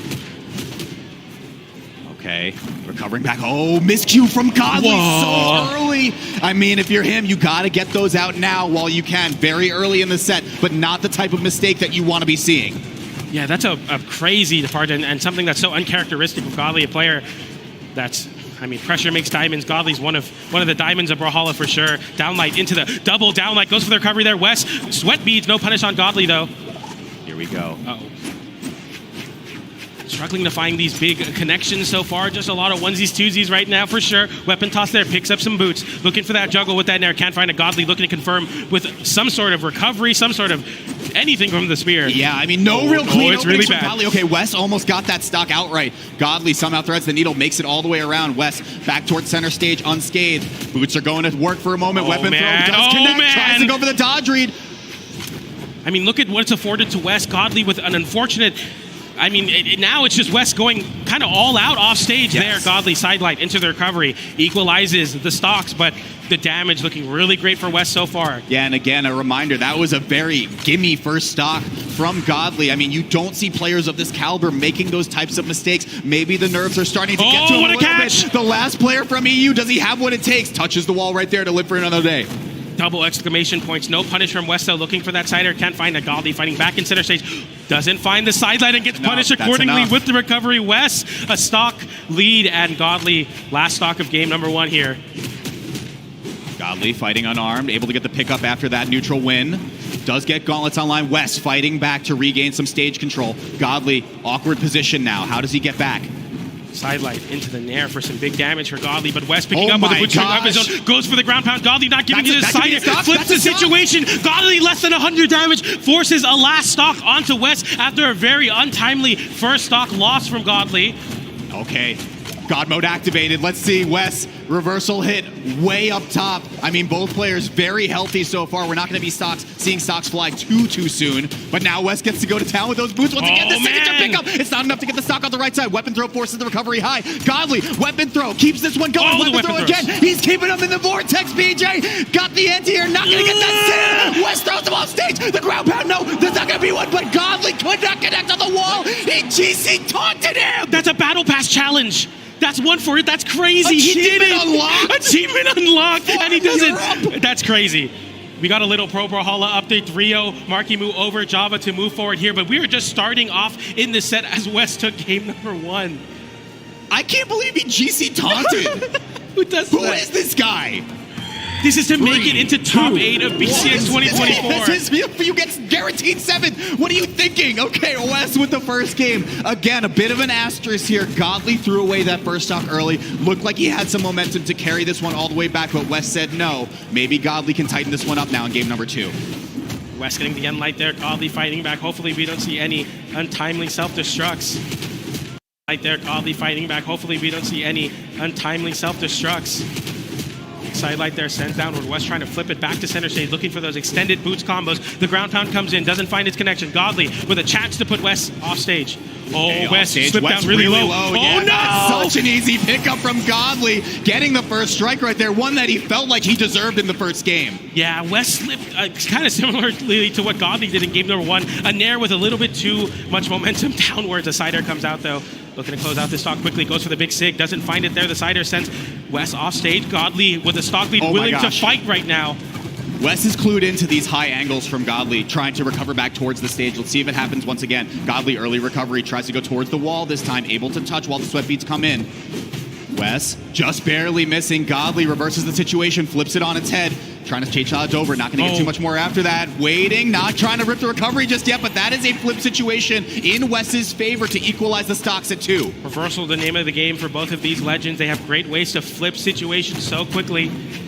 Down air there, goes for the sider. Godly getting the better of the situation with the sider. Not enough to KO, but has a great position here. Didn't find the pogo. Yeah, and that's the signature to close out that stock. Godly putting Wes on his last stock now. Godly said there are no stocks in Ba Sing Se as he gets that KO off the left side. Looking to equalize this set count at 1-1. Wes has something else to say entirely. Ground pound comes through. They are just trading hits off the left side, but Wes needs to hop away for a moment to pick up an item. Gauntlet mirror for just a second. Godly rips the reversal. Not going to get that one. Godly back off stage. Wes looking for the signature, not going to connect. That would have definitely sent downwards. Godly looking for the nair there, gets the recovery, chases high after Wes. Wes with a high recovery, fights back down with a downer. Godly fighting back with a GC sidelight, doesn't get a punish. Wes down air into recovery, not enough to KO. Keeps the gauntlets online, gets the dodging, but not the right spacing. No weapon. Godly didn't get too big of a punish because he was unarmed. Threw the spear away as well. Now Godly has to just do this unarmed. Good weapon spawn, gauntlets back online. Just need that one hit for Wes here to force the last stock on Godly. The weapon toss comes down, goes for the sider, dips so low! Okay, has to dodge through the weapon throw. Godly, so patient, gonna weapon starve now, knowing he has such a strong advantage. Waits for it, Wes barely threading through. So scary, picks up the stock right there, but this is a tall order for Wes. Never count a Tesca out, especially not with gauntlets in hand. Godly has to lock this one down, see some control in the set. West versus the Spear. Seen this matchup a lot before. Down air to start the party. Sideline. Gets the dodge Side there. switch That's there. a big nair. West getting some nice damage. Downline into the sideline. Hang on. Godly dodge away though. Is Godly getting nervous? Is Godly getting man. nervous? Wes, a couple of missed snares, not going to connect with too much more, but keeping the pressure on. You said it before. Wes hasn't got hit pressure yet. makes diamonds, but this one's looking like it's shining bright. Can Wes find it? Recovery is not enough to do it. Dodges through the secondary recovery. That could have been the end of it all, but the NSYNC takes it off the left side. Godly takes the stock, takes the game, and now it's a 1-1 all tied up set going into game number 3. Unbelievable. Again, we have to put a big fat asterisk on that first game. Godly lost a stock at practically 0 at the start of that game. Looking very, very close in the game in game number 2 when he had 3 stocks to play with. I mean, this is such a back and forth battle. Like you said, PJ, I feel like we're going the distance on this one. Back to Demon Island. Godly fighting unarmed already, trying to assert some dominance, right that momentum from the previous game. Godly, West. This might be some of the best Gauntlet mirrors we've been seeing so far in this tournament. A side air catches West going high there. Okay, Godly gets the action started with just a small little hit, not able to get a follow-up recovery or anything of the like after the fact. West, the boots have just been so lethal on this player, not able to convert, but a lot of damage just basically equalize on this first stock. Godly gets back to center stage, but squanders it with a side air. And wow, I cannot believe that Signature didn't hit the stage. Gets the downer there. Godly trying to fight back. Doesn't get the chase dodge. West makes it back and takes the first stock over Godly. Statement first stock from West. Godly just grasping at straws, trying to pick up that nair to at least get a chase dodge towards the stage. It wasn't going to happen. West sitting pretty in orange right now. Can Godly get here? There's the recovery, but it was exhausted. Not going to be too much of a follow-up after that. Nair 1 comes through, but not a second one. Weapon throw into it, just Signature outright. West is in your soul right now, just reading everything. I mean, this is all such great extra credit. The weapon toss there goes for the sideline, trying to cover. West dodging away, gets the downline into the recovery. Not enough to KO though. West with another opportunity. Won't find it there. Godly doesn't drop that juggle. Takes the stock. Even stock so far. Godly closely approaching that 100 damage mark though. All right, we're back at the Gauntlet mirror once again. Godly and Light, not too much more after that. Looks for the side light, it whips. West now gets his turn. It's just back and forth, single hits. No one's finding too much more. They're all just kind of operating off a single beat. Down Signature, not gonna get a ground pound, finds there as well. Oh my gosh! Godly! Is that enough? Godly! He has to tap it in. He has to get the ground pound. Yes, he does. West still has a chance. No, he does not. That's insane! Godly finding the stock still in the red. This is anybody's game, but that stock has got to mean something. Those reads are usually reserved for those tight game 5s. That was just the second stock of game number 3. Godly looking to extend the lead on the unarmed. Gets the side light there, picks up a spear, continues the juggle now. West with sweat beads, looking for that side air. Can't find a way to fight back. Finally does with a side air of his own. Not enough to KO though. Needs to tap in this edge guard. Can you find it? No, you can! The nair! It covered! Okay, Godly throws the weapon away, has to wait for a moment for the spawn. I don't know if you even want to pick one up at this point. Get caught picking up a weapon, maybe get KO'd, but it looks like he will go for the gauntlets. Off stage, throws it away. Covers it with a dive kick! That's the game! That's the game! Godly takes it, he's up 2-1! The edge guards are so clutch for Godly, realizing now you can burn a resource throwing the weapon and saying, unarmed, I'm still prepared as long as he's down and away from me. That down air is such a potent option versus the boost, versus the gauntlets, versus the unarmed. Godly looking so solidly off stage. It happened again there, the weapon toss. Just connected, and oh my goodness, Godly playing lights out right now. That's so sick, and yeah, like you said, those weapon tosses have just basically been the green light for Godly, saying, go, you have the stock, finish it up, close it out. Now he is 1 game away for being Europe's only representative in this top 8 for BCX 2024. Can he do it, or does Wes have 2 more games in him? Side light there, can't find it. West finding the dodge timing, flipping the situation, going for the big sig there. Side air from Godly, sent off stage, trying to cover West, jumping high, didn't get it there though. West, so much damage as is expected when he has the battle boots equipped. Oh man. Godly playing the jungle stage very well though so far to try to inch his way back into the damage lead, but it's gonna have to happen on the second stock here, PJ. First strike going over to West. About 100 damage on West right now, a great spot to be in, and whoever's taking the first stock seems to be taking the game so far in this set. But a spear gets picked up by Godly. The spear's been so potent versus the boots. A big flip from West, though. That's a lot of extra credit. Endlight sent off stage. Goes to try to line up a ground pound. Doesn't pull the trigger, though. Okay, Godly has been very good at just knowing how to stack on top with the spear. Go for these nairs. West exhausted on the way down. Finds another stock. We might be going to a game 5, PJ. This has been insane. Is West going to 3-stock Godly to force game 5? You'll see it here as Godly. Oh my gosh, makes Wes his is best pretty attempt. healthy too. I mean, this is so doable. Look at these boots just going on right now. Oh my gosh. GC sidelight after dodging through the weapon toss. Godly Oh my gosh. scrambling You off stage. can't just Big be ground stopping pound. Wes. Okay. Oh, so close. Very, very close. Wes still trying to make the magic happen right here with a statement 3 stock. It is not going to happen here, but maybe he can go untouched on stock number 2 and make this a game 5. Godly, his work cut out for him.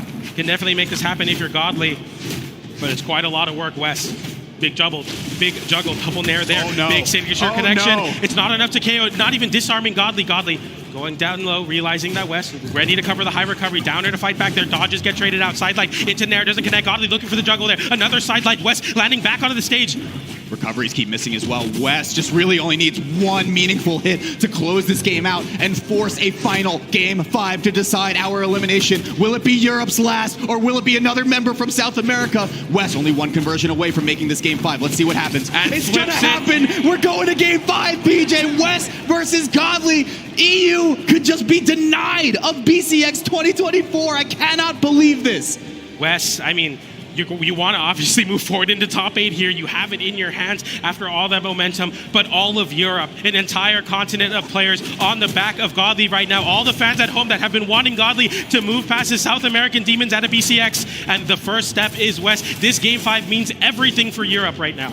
It all comes down to this, ladies and gentlemen. If you are not excited about this, you are messing up. Let's go to game number 5 here. Godly versus Wes. And Godly swapping over to the Mordex. Oh no, this could be a death knell or an opportunity for greatness here. Can Europe handle it? The only player left, and it is Europe's best in Godly. Oh my goodness. Already off to the races here with this Mordex site. We've seen so many great side players today so far. Markimu confirming his spot as well. Godly looking to add his name to the side players, making it in. Once again, channeling a little bit of Sandstorm, I feel. Godly still maintaining this advantage. Catches early, not enough, but that does disarm. Wes in a really bad spot, catches with the downward hit of the weapon toss. Godly is locked in. Almost in perfect stock from Godly there with the scythe, doing so much damage. Wes scrambling to find some footing with some boots now. Oh, big my recovery there, gosh. chasing down. Godly smells blood in the water, realizing Wes is faltering defensively. Godly chasing down, forcing Wes in the corner. At his own volition, Wes knows, I need to get away from this scythe right now. Oh, big whip from Wes. Oh man, the high Godly. recovery dodges through. No coverage from Godly, getting a big side air there. Wes getting sent high and once again forcing himself in the corner, realizing I need to not be near this scythe. Okay, patient neutral from both sides. Godly, man. first sign of win. Picking him apart right now. I mean, look at the damage disparity already. Godly's still up a stock. And Light sends Wes off stage. my gosh. Chasing high on the recovery. Wes flipping the situation there. Didn't find a way to KO, but Godly fighting back with the gauntlets once again. Sidelight reads the dodge. Doesn't pull the trigger on the recovery, though. Another dodge avoiding the reversal from Wes. Okay, that one was enough to disarm. Wes has to go for the my GCD goodness. to try to get a little bit more horizontal recovery right there. Godly off stage, just easy nair. God mode has been activated, and it is one stock away from Europe's best, making it into top 8. Wes will need to make a miracle happen here at the BCX stage. Godly with a scythe in hand, looking for it all there. Big flip on that recovery whiff from Wes. And that's the recovery to take the stock. It's a start for something for Wes. We've seen what the battle boots can do. We've seen what the unarmed can do. We've seen what the gauntlets can do. This is doable for Wes. Okay, has to play this perfect. First advantage stage. Godly just immediately chase dodging left to get the gauntlets online. Wes, like you said, PJ, these boots have been so lethal. Finding stocks, building up damage, but is it too little, too late? Wes, an opportunity now, keeping this one going. Not getting too much more. Godly throws it away. The scythe has just been doing so much work, though, since this Mordex switch. Get some space between. Allow yourself the opportunity to lock this one down if you're Godly. Recovery sends high. Sidelight there. Waits for the dodge. Doesn't give it to him. Godly getting the downer. No follow-up after. Wesley a downer of his own, but no downlight to follow up the extension. Now Godly gets the end light there. Misses the nair. Wesley fighting back right now.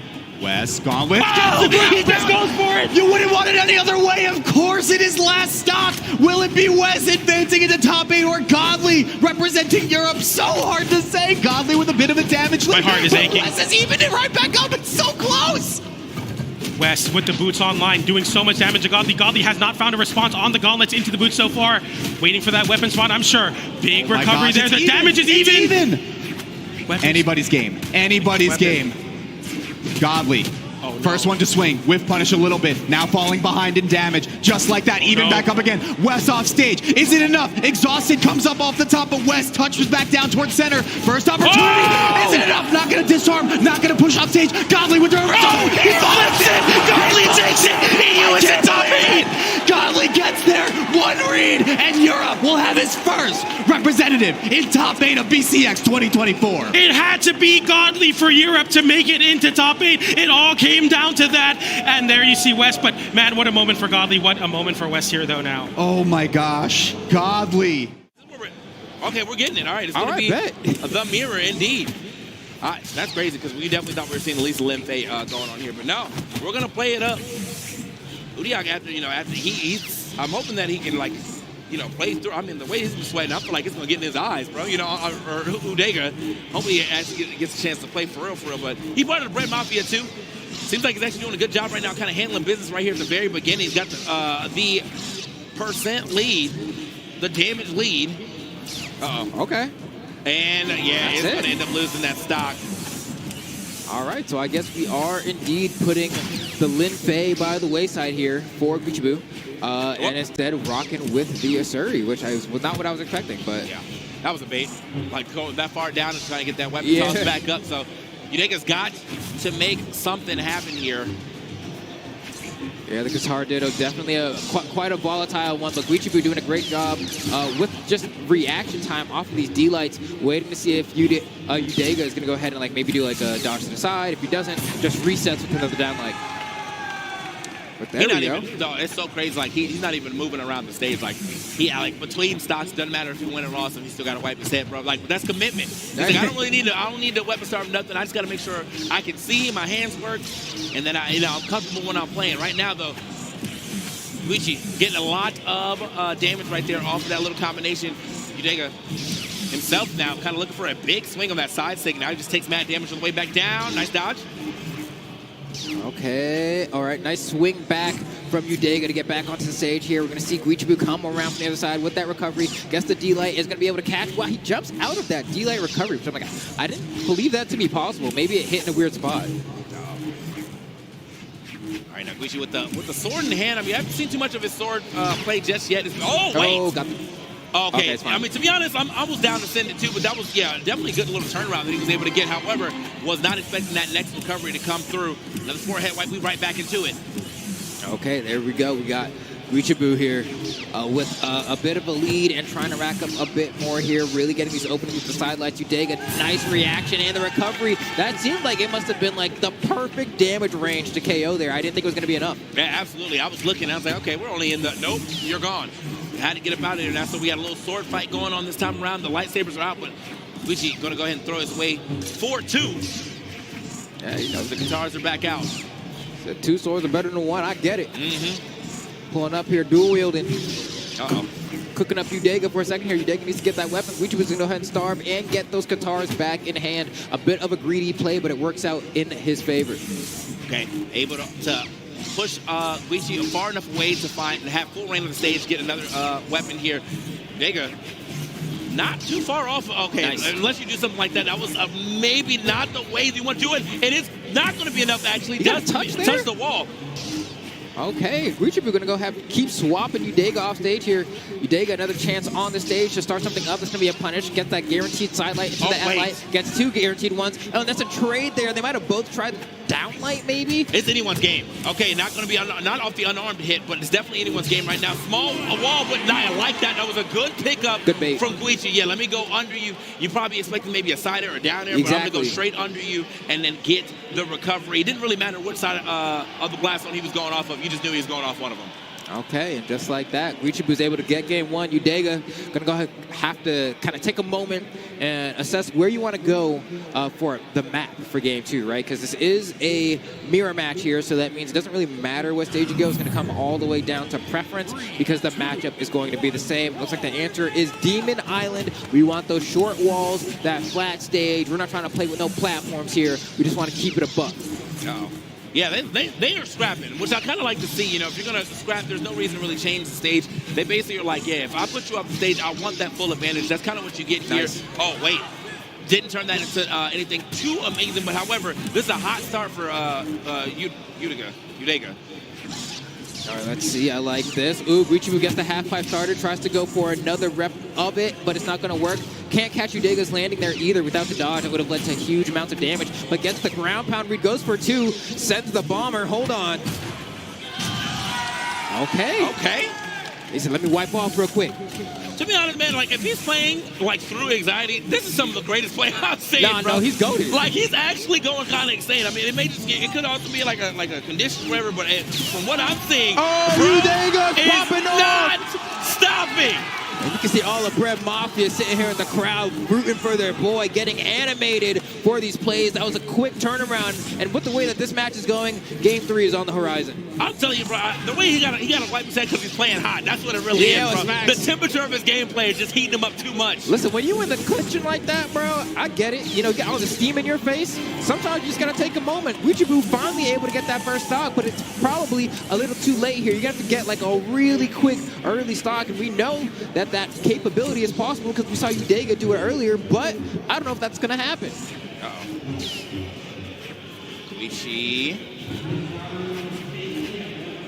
Right now, yeah, he's got to get himself back into this game. But yeah, Udega. Okay, wait, this could be a good way to do it. Guichi did, you did see here, I think, a 6 start up, and Udega was able to fight their way through. Nice weapon toss. I think Udega really has got to get back on these guitars right now. The guitar versus the sword matchup for both sides does not look good. Okay, finally, Udega gets a chance. That side stick hits a little bit behind there for Guichibu and almost manages to get this edge guard here. But Udega, I mean, still has a stock lead here and is trying to go on no way. Off of the weapon toss? The weapon toss for safety at that, too. The weapon toss straight up. Udega got a hit, but unfortunately ends up getting hit, and then that was a full combo off that alone. Finally gets some guitars back in hand. Now he's been cooking with it. No. Away. Yeah, going for a lot of unarmed here, and I'm wondering why. Going for a lot of unarmed recovery. It's not going to be enough here. It's feeling a little bit difficult. I'm like, I don't know if I agree with these plays here. I don't understand why he's so committed to the unarmed here, but a D-light recovery will be enough. Goes for the side stick. It's not going to connect. Oh, that's about to be it. We're not making that back. Guichibu clutches against Udega.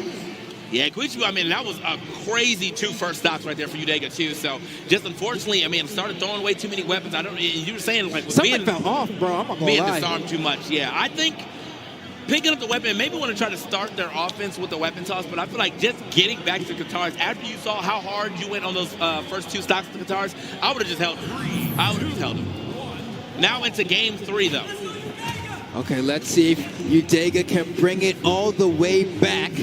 Right, we have to do the reverse sweep here, and based off of that very fire stock we saw in that last game, I believe that he can, but you know, you just got a lot of work to do here. Guichibu was able to seamlessly turn that around. There was such a massive lead amassed in that last game. It makes me nervous.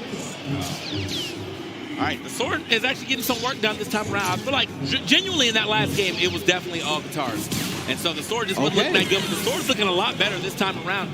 It's just, can he turn this into a stock again?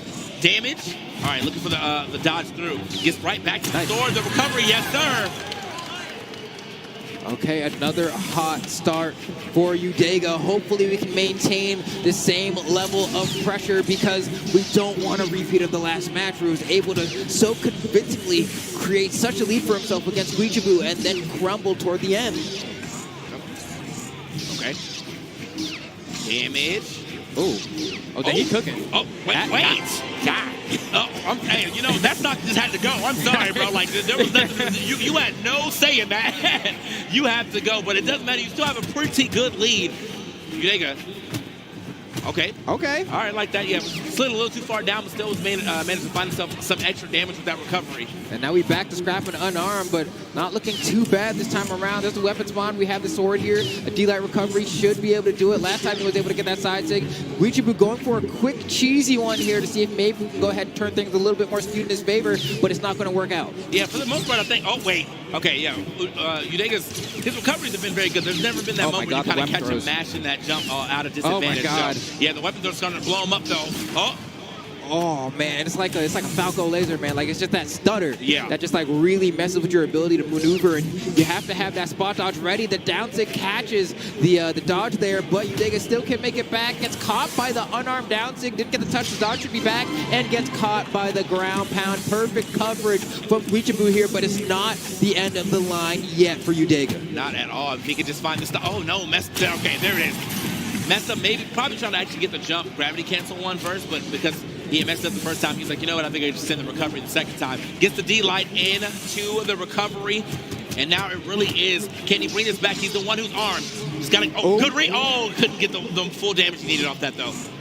Okay, but still a huge opportunity. Weapon throw here. Doesn't get the pickup on the guitars, and that could be crucial. Here's the weapon spawn. We do have another pair of guitars. Not going to matter too much here, I think, for Udega, as able to rack up so much damage now. Okay. Nice. Clean, yep. Back to the other side. All right, still, I mean, these things over the edge have not really worked out too much for him, but he still continues to try to make it happen. Udega, though, now covering the side pretty well. He's got a solid lead. It's not enough. Almost on the recovery. One more. There it is. And that's the game for Udega. Okay, cool. We back in it. Udega has been able to put a game on the board. That is 1/3 of the completion of a reverse 3-0 here. Now the question is, can you do the next two? Guichibu is looking solid, unable to secure that last game, but looked like a furious contender the entire time. Does Udega have it within him to claw back from the clutches of hell? Somebody bring my man some more napkins, bro. He's trying to get to a game 5, okay? I know he got to be running out of them, bro. I know he got to be running out of them. So here we are into game 4, though. Does he have it into him or in him to get to game 5? All on Demon Island, by the way. This is like a gentleman's pick of let's just scrap. I love it. Okay. Ooh, okay, that's nice. a great weapon toss. Yes, sir. Had to save himself from harm's way, and is still not scared to fight unarmed in a lot of situations where a lot of other players will back off. Udega continues to hunt. What is going on? KO without a weapon in hand. Not if you buff. Indeed, like he's actually throwing hands. I mean, I don't need weapons all the time. Sometimes I just want to do it unarmed. That's kind of a rarity in these days. Yeah, no, normally people feel like straight up like outclassed in the unarmed, but he's like, I'm feeling comfortable. I'm feeling in my element. He's unarmed again.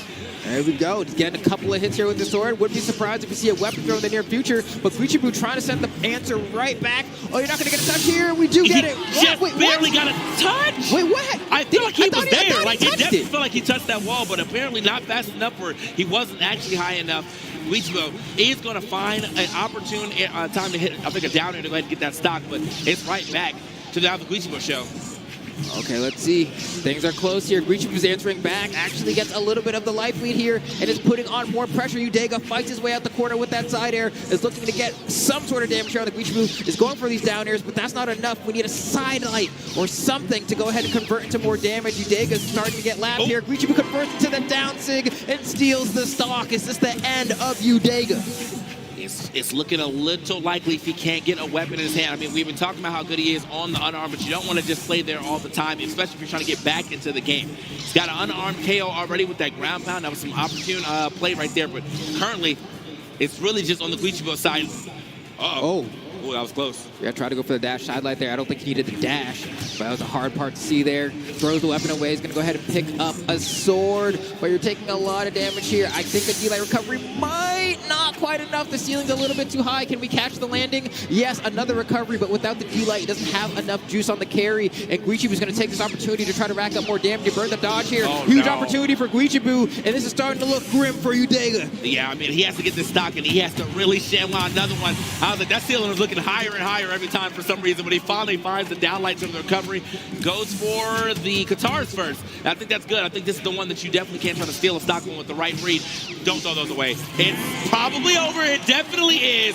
Guichibu says, even though you were starting to make your way back, I'm still going to close it out 3-1 fashion. Yeah, and I'm still thinking about that one game where Udega had 3 stocks to 1. I can't believe that one was able to slip away, but definitely hard fought here against Guichibu, who's going to be moving on further, I believe, on the elimination side of bracket to see how much further he can push. Brawlhalla and Severe getting it ready to see who's going to move on into the top 8 elimination side. And you did see when this game started, Saphir, he got that gamer lean immediately. Yeah. Leaned up in that chair, locked in, ready to go. He knows. Look at that, right? You want to see how bad my posture can get? You want to see how bad my posture can get? I'll show you. He is locked in. Production is prophesizing a little bit for us down there. Oh, yeah. Now, that's funny, of course. Yes, the set is going so far in the favor of Impala. Managed to get that D-Light Sayer as Saphir is trying to figure out how he's going to solve this issue. Yeah, and Impala didn't give him much time to try and figure it out either. He did not give him much time at all. Saphir having a hard time. We're seeing the axe start to swing just a little bit here. Weapon throw down. Impala gonna stay out of the way. We saw the sweat beats come out, but Impala makes it back up on stage and dodges through the sideline. Oh, there we go. Saphir being pushed down. Weapon throw out. But the unarmed recovery gonna come back up on stage, but Impala has the sword back in hand. The gravity cancel. Haymaker comes up empty, but man, it had vision. Yeah, and I've seen two people go for that exact same conversion. One of them being Saphir and the other being Godly, and that is a true combo, but no one has been able to land it yet today. It's a hard one. It is a very frame tight move for sure. Impala though, that is going to be pretty much blood butter. Dude, I'm not gonna lie. Yeah, no, this is looking very, very rough for Saphir. But that first stock, like I said, came out so fast that Saphir didn't have any time to react at all. Like, how do you make a download when you're just getting bodied as soon as it says 3, 2, 1 brawl? Yeah, and I mean, I don't know the answer to that, right? Clearly, Saphir hasn't figured it out. About to get sent down to his final stock here. If Impala gets one more opening, D-Light recovery or even D-Light Sayer probably will be enough to get the stock. And you can see he's fishing for it. I like that. Actually goes for the weapon throw to try to like stagger him and go for the unarmed recovery. Goes for the down sig, but we don't actually get any like pressing forward from Saphir there. And so he actually gets a whiff punish. But that sider, you need a weapon throw on the recovery. No, he's just gonna wait. No. I don't know if I agree with that, but the recovery's still not enough. Wow. Okay, didn't get enough hits of it. All right, this is actually great for Saphir. He's getting more opportunities to try and bring himself back to this game. That side air, even though he does bounce off the stage, is going to have enough force to go ahead and secure that knockout.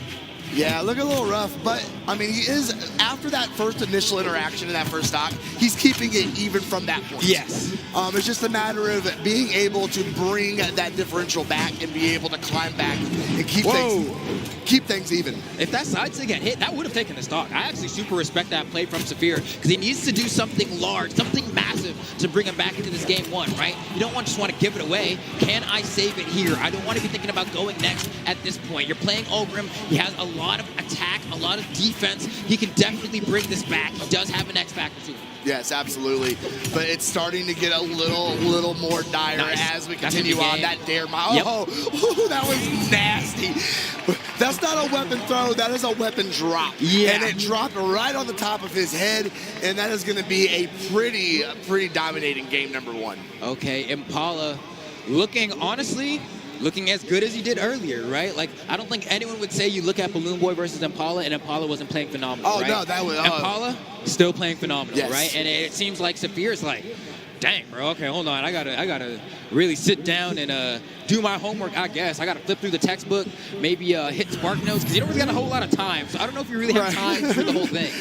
Chat GPT real quick. Yeah, can you give me the answer here? What do I do against Impala? Plugging every single game Impala has played against his playstyle and seeing if the AI model can like figure out how to solve Impala. Exactly. Double D-Light coming out with a double whiff to boot. There we go, coming over. Now we're seeing a little connection with that axe. Weapon throw coming out. Oh, we got the gravity cancel there as well. So, that downlight should have been guaranteed. We didn't line it up, but it doesn't matter because he's still able to get the hit. And Impala effectively mops up Saphir's first stock. That was rough. Mopped him up, rang it out, and everything. That was a very, very rough. Oh, he's still cooking. Impala looking impeccable right now against Saphir.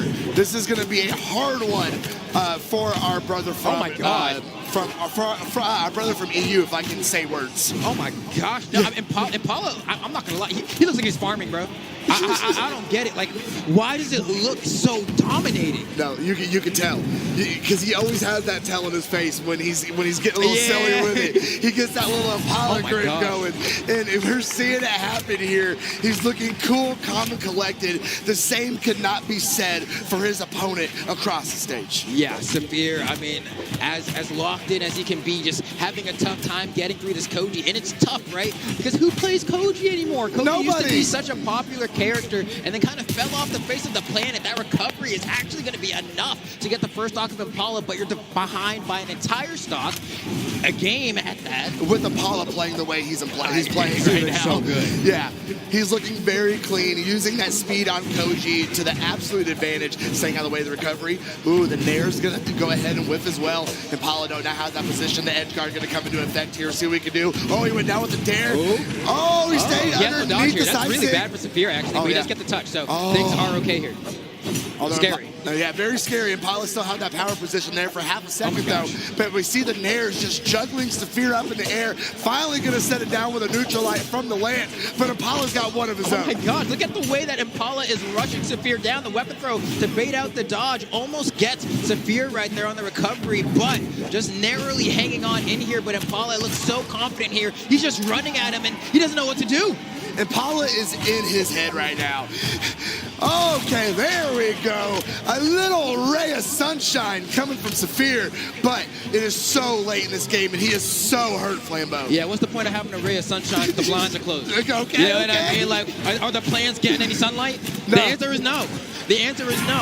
And just like that, Impala finds the D-Light recovery, easily secures game number 2, and Saphir is looking lost. Lost is a word. Lost is a word. This is looking a little scary if you are on Camp Saphir right now. But no matter what happens with the set, you got to give the kid props. You do. Very first land, biggest stage possible in Brawlhalla Esports, and he has been up here playing out of his mind today. And of course, just because you're lost does not mean you cannot find your way home, right? In the olden days, they had compasses. Real old school days, they looked for the North Star.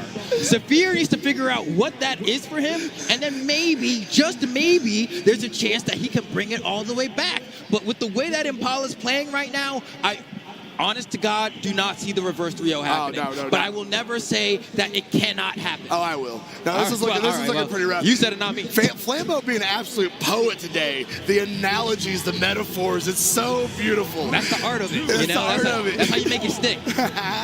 Here we go. Drop it in for what could possibly be Saphir's final game in BCX 2024. Oh, man. Impala is starting off this game the way like he's been starting off all the other games. Absolutely cooking Saphir. I don't know what he's going to do here. And he feels so brave to go for these ground pounds because he doesn't feel like there's any risk to it, right? He's not like, oh, I'm going to miss this ground pound and Saphir's going to take my stock. He's like, no, I'm just going to come back and beat him up some more. I'm not going to miss this ground pound and they'll lose the next 3 games. Yeah, exactly. He's like, I'm good, right? And it's looking that way. And I just don't think that Saphir has ever had the chance to play someone that plays the game and approaches it in quite the way that Impala does. Look at this confidence, right? Throwing out D-Line, whipping all these attacks with no fear, reckless abandon, right? He said, I can just kind of do whatever I want because you haven't proven to me that I should be scared of you. And if there's anything I've learned from all of my years, from my decades of playing platform fighters, is that the best way to win is to disrespect your opponent until they can prove to you that you should give them respect. Respect is something that is earned. Absolutely. Love to hear that. Here we go with the Sarah coming off stage. There. That's nice. Oh! Cracked him open onto that spike at the bottom of Small World's End. And we got a tie game and maybe the beginnings of a set, Flambeau. Yeah, hopefully that at least earned him a little bit of respect with Impala as Impala is continuing to try to figure out how he's going to end this set as quickly as possible. But a little bit on the back foot here, extremely slight lead. And as I say that, we actually see Saphir trail behind by a tad, but the damage differential at this moment is insignificant. No, I'm actually really impressed. Saphir is making amazing adjustments during this set. And granted, it might be too late though. It's taken him a little while to get there. Ooh, he got the dodge there. Oh, but he's not going to be able to capitalize. He's going to be unfortunate. Throws the weapon. It's not going to be able to help him get back on stage either. And Impala gets this neutral light. Is going to just keep holding the corner. He has extremely fast hitboxes to throw out here. There's no weapon on Saphir. Yeah, there's no reason to not hold down that ground pound weapon throw, going a little high. Gonna let Saphir. Oh no, he dared himself right into a knockout. That was a little rough. Oh, that was a little rough. And he is now on his tournament stock, Lambo. Yeah, this is looking like the potential likely end of Saphir here as Impala is continuing to show why Koji is such a good legend and should be played. Where all the Koji players go, dude. This legend is cracked. We don't need him in the queue, I mean, bro. he's so... we don't need any more thinkers, bro. I mean, with the way that Impala is playing, it's looking really rough here. But hold on, Saphir, a moment, a chance here to force a game number 4. He has to play immaculately here. Impala has been smothering him, giving him no space to breathe. The vibe is claustrophobic. I don't know how he's going to gain some space. No, I mean, no matter how the set goes, I would really like to see Saphir get one on the scoreboard, just for that confidence boost. Just be able to, I took a game against the GOAT. And hold on, he might be able to do it right here. Okay, wait a second. Oh, no, Impala with an air coming up. Missing on the next one. Oh, weapon throw to keep. That was so clutch. Keeping Saphir at bay. There we go. And that's going to do it. We're going to send Saphir packing as Impala continues his way through his elimination run. Okay, we have Impala guaranteed made it to Championship Sunday, right? That means, I don't know if the mainstream finished. Do we have our full top 8 yet? Otacon, let me know. Be the location of a game, a number 1, and a Java gets the weapon drop. Let's see what he's going to do with the orb. Here he goes. Guichibu starting off the guitars here. Java with the orb, boxing him out the down air. It's a little slow here at the very beginning as Java takes stock of how Guichibu wants to play neutral. There's so many things here that I'm going to try to look for that are particular to the players. Because remember, this is a 24 sets, 24 best of 5s, lifetime history between these two players where they're even 12-12. They know things about each other that nobody else knows when it comes to playing against each other. Maybe some of those South American players, they get a lot of games in against each other over there. Yeah, but when it comes to this head-to-head, I think we're going to see the most unique Java versus Guichibu matchup. This isn't like a Dusk versus a Suri like matchup. I'm seeing some really good hesitation, and I use hesitation in a positive way with Guichibu. He's doing a really good job making sure the timings are where he wants to be to keep Java off of his step, and really being able to thread those attacks in there. See to get backing up. Java nice though gonna step in with the side sig and send Guichibu way out, but he stays out of it. Catches the landing with the sideline. I was wondering if he's gonna go for end sig or down sig there to catch that landing. Down sig kind of reaches a little bit past the stage if he wants to drift towards it. Guichibu goes for the weapon throw with the sword. Knocked away. Recovery from orb here would be pretty great. Sideline cider, I think at this point knocks out. Endlight not going to do it. Weapon throw will get him though. Bonks him in the head. Okay. Never fails to make me like chuckle a little bit when you get hit by an orb weapon throw, right? It's the most skillful weapon throw in the game. Oh, nice. Guichibu tries a little two-piece. Okay, building up a little bit here. He keeps trying to get that dodge out from Java, and Java is just not giving it up. Ooh. There it is, but Java getting underneath it with the nair to catch a landing with a neutral light. Okay. Goes in for the nair, gets the recovery, tries to go for another nair right afterwards. Guichibu taking a lot of damage, but he's still holding on to the lead. Jumps over to the center. Downlight not going to hit side light. Punished by Java's own side light. And the wait, the little hesitation to react to the dodge in. The NSIG picking him out of the air, flinging him off the left side of the stage. Java's so excellent with all of his signature options on Dusk's kit. So much force off that neutral sig. Could definitely ruin your opponent's day real quick. Very nice from Guichibu, nice though. dodge for the weapon. Almost got that snipe on his own. Weapon throw. He uses the weapon throw both to stop Guichibu from edge guarding him, but also to unlock the dive kick from the unarmed kit. Endlight not going to get it. Gravity cuts the delight recovery. Going to punish Java for staying grounded there. Guichibu doing the great spacing on that downlight where it's like, hey, if you're on the ground or you're jumping, I'm going to catch you here. It's going to combo into recovery. Gets the knockout, evens it up 1-1. I'm really thinking, from what I have seen so far, that this is going to be a set that goes the distance between these guys. Just because... NSIG spike? What? Goes for the double NSIG. That's crazy. So the Asuri dunk into Java trying to do his own with his own gravity cancel NSIG, and Guichibu trying to get the double dunk. Almost works out there. Now it's still slightly Java favored, but the way this is going, I don't feel like Damage has really been telling the story of the head-to-head between these two players. It's whoever gets the really crazy edge guard that ends up getting the win. Reach up in the air, Java throwing down that dare. Being taken on stage. Guichibu's going to go follow him and got it that time. Very nice. I wonder if he was hoping that it wouldn't land on stage there and he'd get the spike. Goes in for the neutral signature there. Java just let him rip, gets the recovery, disarms Guichibu, but Guichibu gets the unarmed recovery. Sword picks up. Oh, it's so close, slow-mo. With just throwing the side stick out there like that, so the D-light's there. He's low on jumps. He has to go high to make it back to the stage. Java can get orb recovery here. What? Doesn't go for it. Okay. The weapon throw. Weapon toss goes down, he misses the ground pound, and Guichu makes it back. No way does Java lose the game after missing that edge guard? I can't believe Guichu was able to get back to side stage. air, gets the neutral on the recovery, and Guichu reels back. Java reels back as well. I can't imagine how stressful it is for these two to fight each other. They're like, look at this, is like, why do I have to play this Guichu character?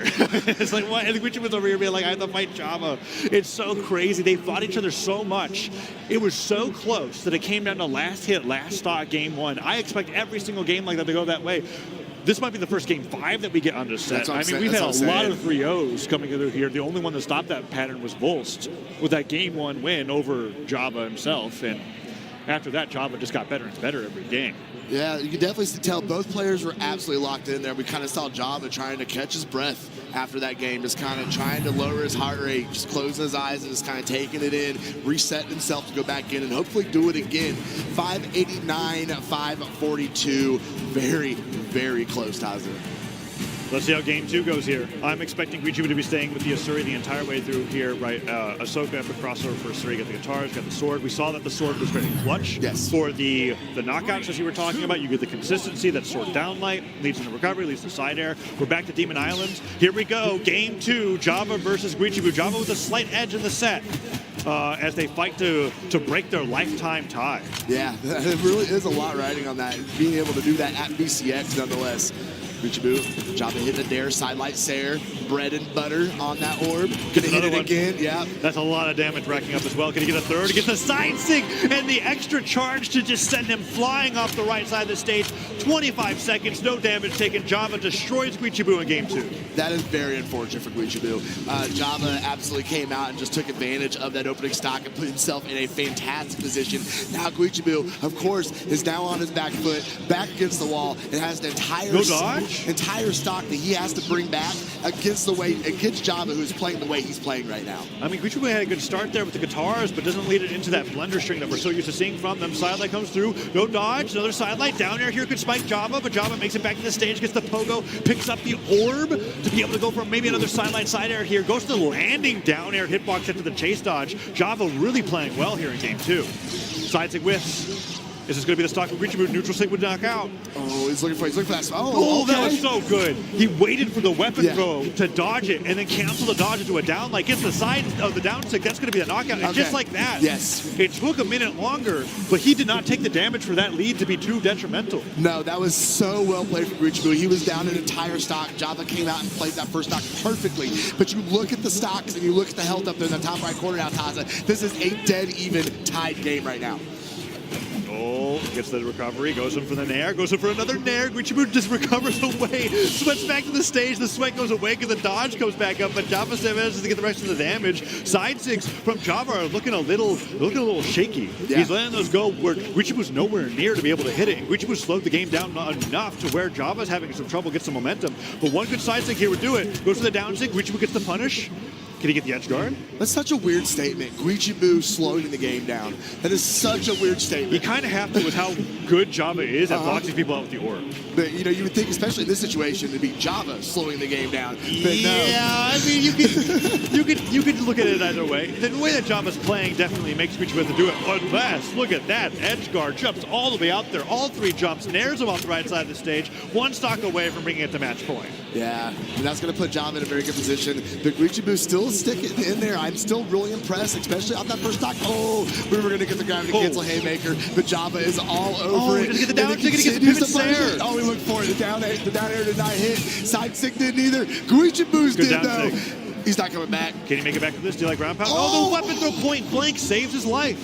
He holds on for a little bit longer. D-Light recovery would knock out, but he throws the sword away. I don't think he meant to do that. That's crazy. Nair comes through. Gravity cancel, headlight, sidelight, slider. That's going to be all in for the second game for Guichu. He needed the edge guard like an hour ago. Yeah. Ground pound's going to get it there, and this is looking like it is curtains for Guichu's winner's bracket run. Java's 1 game away.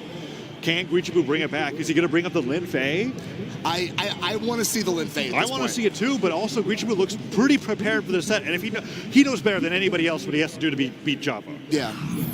I think the extra decks and I think maybe the cannon really might be the helpful here. He needs to mix it up. Although, when you think about it, Dusk's signatures are so good against Cannon. Yeah. When I think of like Orb down sig, just the neutral sig, catching the Cannon side or going over your head. All There's right. so many things that work against that, where a sword actually likes to stay right in front of you. Yeah, okay, you're right, you're right.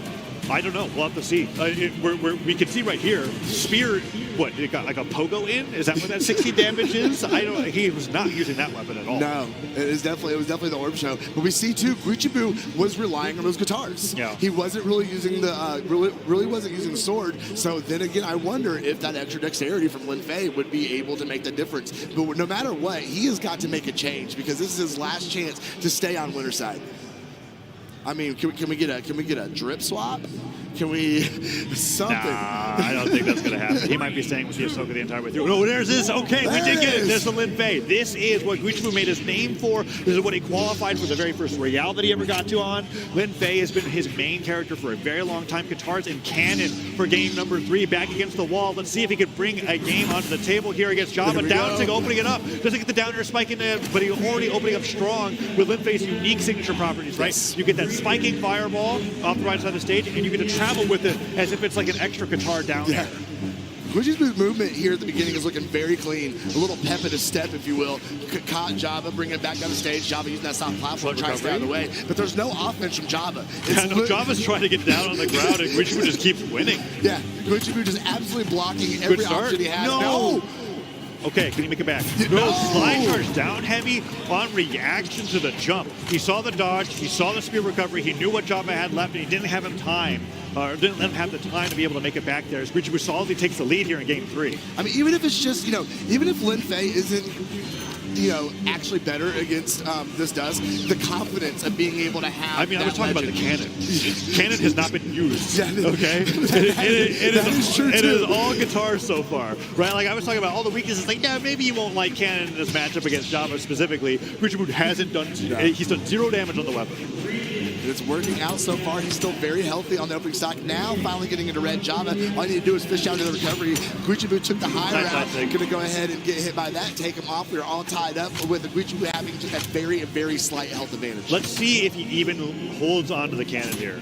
I don't think he will. In stock too. Oh, Java boxing up the nairs. That's tough. And light hits again. Can he even pick up a weapon again? No. Java's going to just keep juggling the spears. Why not? But look how close it is. Java wants to finish this right now. Yeah. I mean, why would he want to go to a game 2 N6 in a row. Yeah. Guichibu's on the cannon. Let's see if he gets something started here. Neutral light. Can he get a dodge? Goes for the down stick. The Dragon's Bite does not connect with Java. And he dodges the weapon throw, but he's going to go straight over the guitar. Spawns in a perfect space. Delay recovery. And then there, no. Java ends up getting the reversal. Goes to get the N-Sig, and the side stick will send Java flying off stage. Can he get the edge guard here? Oh, he doesn't get it. Now Guichibu coming back down stage. Hit him with the dare. N-Sig not going to catch the landing. Side light in the recovery. Good chase dodge pivot recovery there to cover a lot of the dodge options coming out from Guichibu. Downlight not going to connect, but the Nair afterwards does hit. Java could lose his stock to a recovery here. Sarah not going to spike him. Gravity cancel. N-Sig not going to clip him. No punish either. And that down air is going to bring Guichibu down to his winner's bracket stock. Orb Dare and Orb Recovery are just such good attacks. Yeah. They are so good. Guichibu coming over the Nair. Can't find anything. What else is he going to get? I don't know. D-Light Nair could do it, but Guichibu's being a little obvious about it. The N-Sig in the wrong way. Java getting so much damage off of that. Trying to charge the N-Sig. Gets hit with a weapon throw. Oh, no. This might be a little too late for Guichibu to bring it back. His downlines keep getting interrupted by Java's Nair. This is exactly what I was talking about, Slow-Mo. There you go. He just get off the cannon.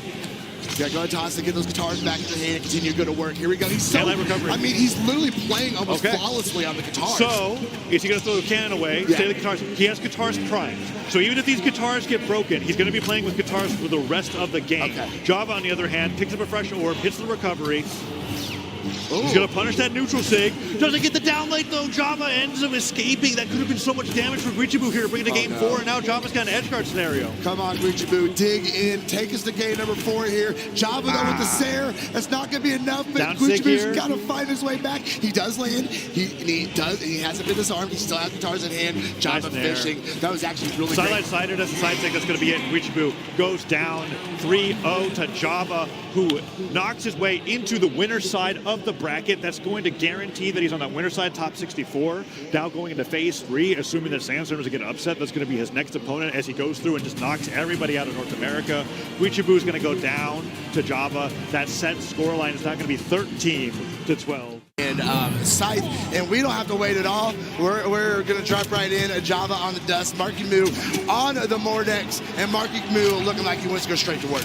Yeah, it's time for us to lock it in here, man. We're starting up with game 1. And, I mean, Marky Moo looking crisp on the Mordex already. And I don't know that Java's really had to deal with something like this in a minute today. I mean, especially, look at the way Marky's cooking him up right now. He's going to get this edge guard. No, he's going to go back on the stage. Ooh, nice bluff, bro. That was a good bluff. I like that. I like that a lot, actually, right? Like, he's already starting to get into Java's head. This is only the first talk of the first game. He's trying to set the stage early. My glasses are fire. I can't even see the screen. I get just fogging up from sweating so much from all the hype. I get it. Oh, this is good so far. I mean, Java finally starting to answer back a little bit. Marky Moo, I felt like was running away with it a little bit in the beginning, and Java's, just kind of feeling him out a little bit and being like, okay, this is what I need to do to come back. But Marky Moo does find that recovery and gets the lead a little bit early here. Yes, that is an early stock for Marky Moo, but he is pretty close to knockout range himself. Pardon me. Java should be able to bring this back. If the weapon's over there, Java, there you go. Orb in hand now, coming straight out with the raw side sig in the center stage. Marky Moo staying out of the way of it. Oh, wow, that movement was crazy. Marky Moo almost didn't punish that, and that would have been a freebie for Java because he completely whipped on that side sig.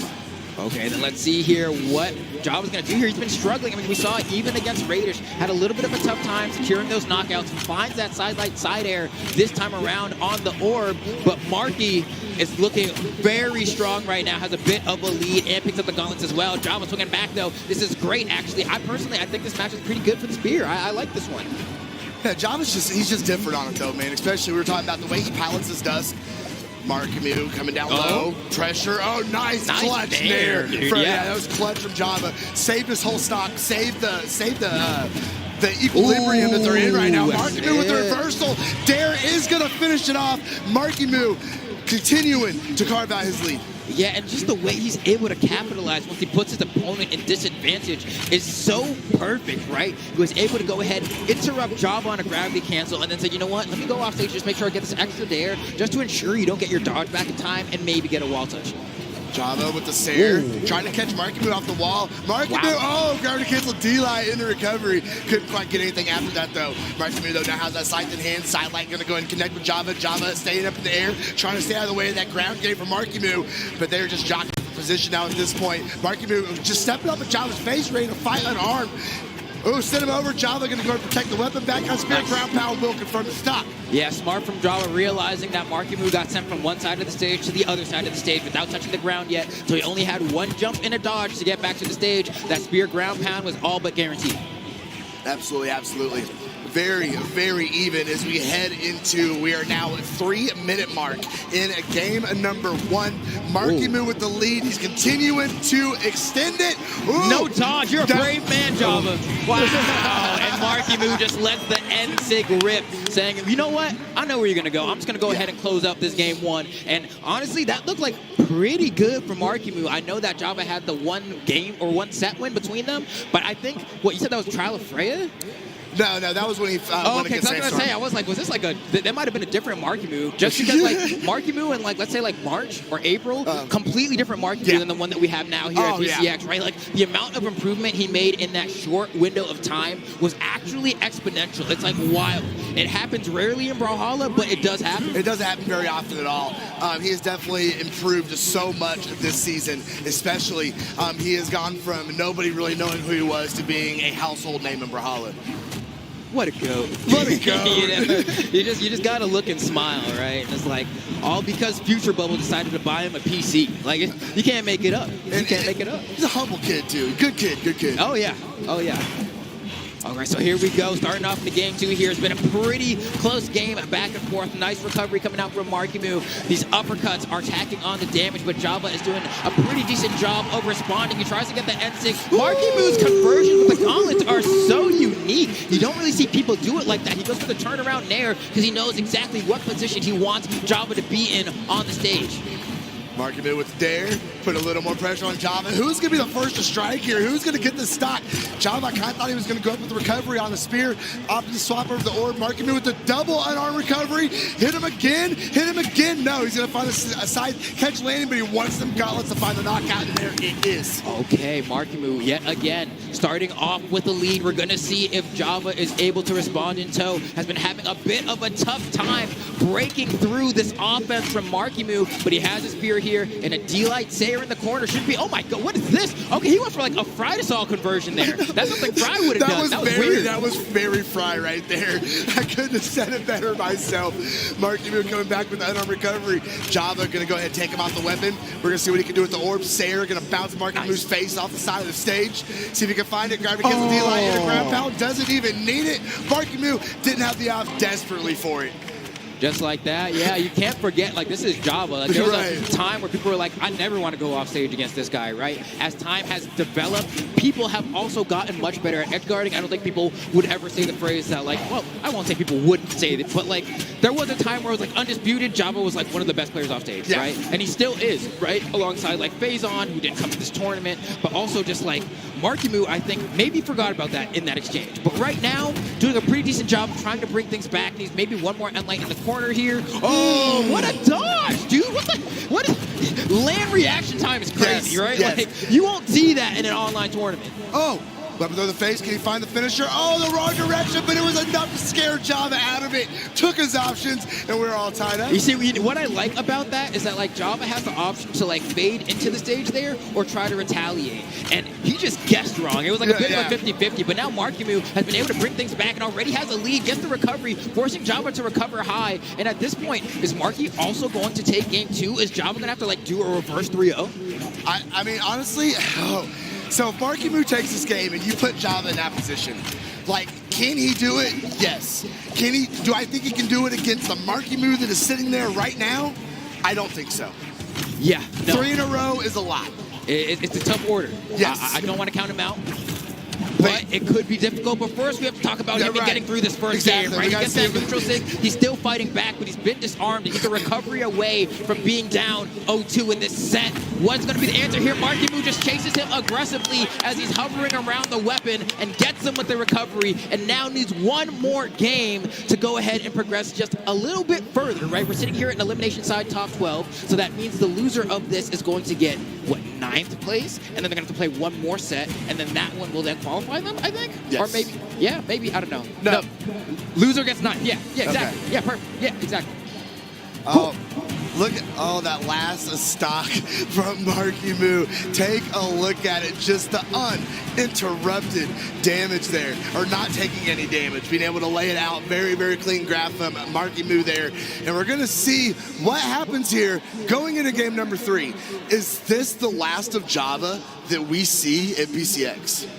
It may just be, but we won't know until Remix says game.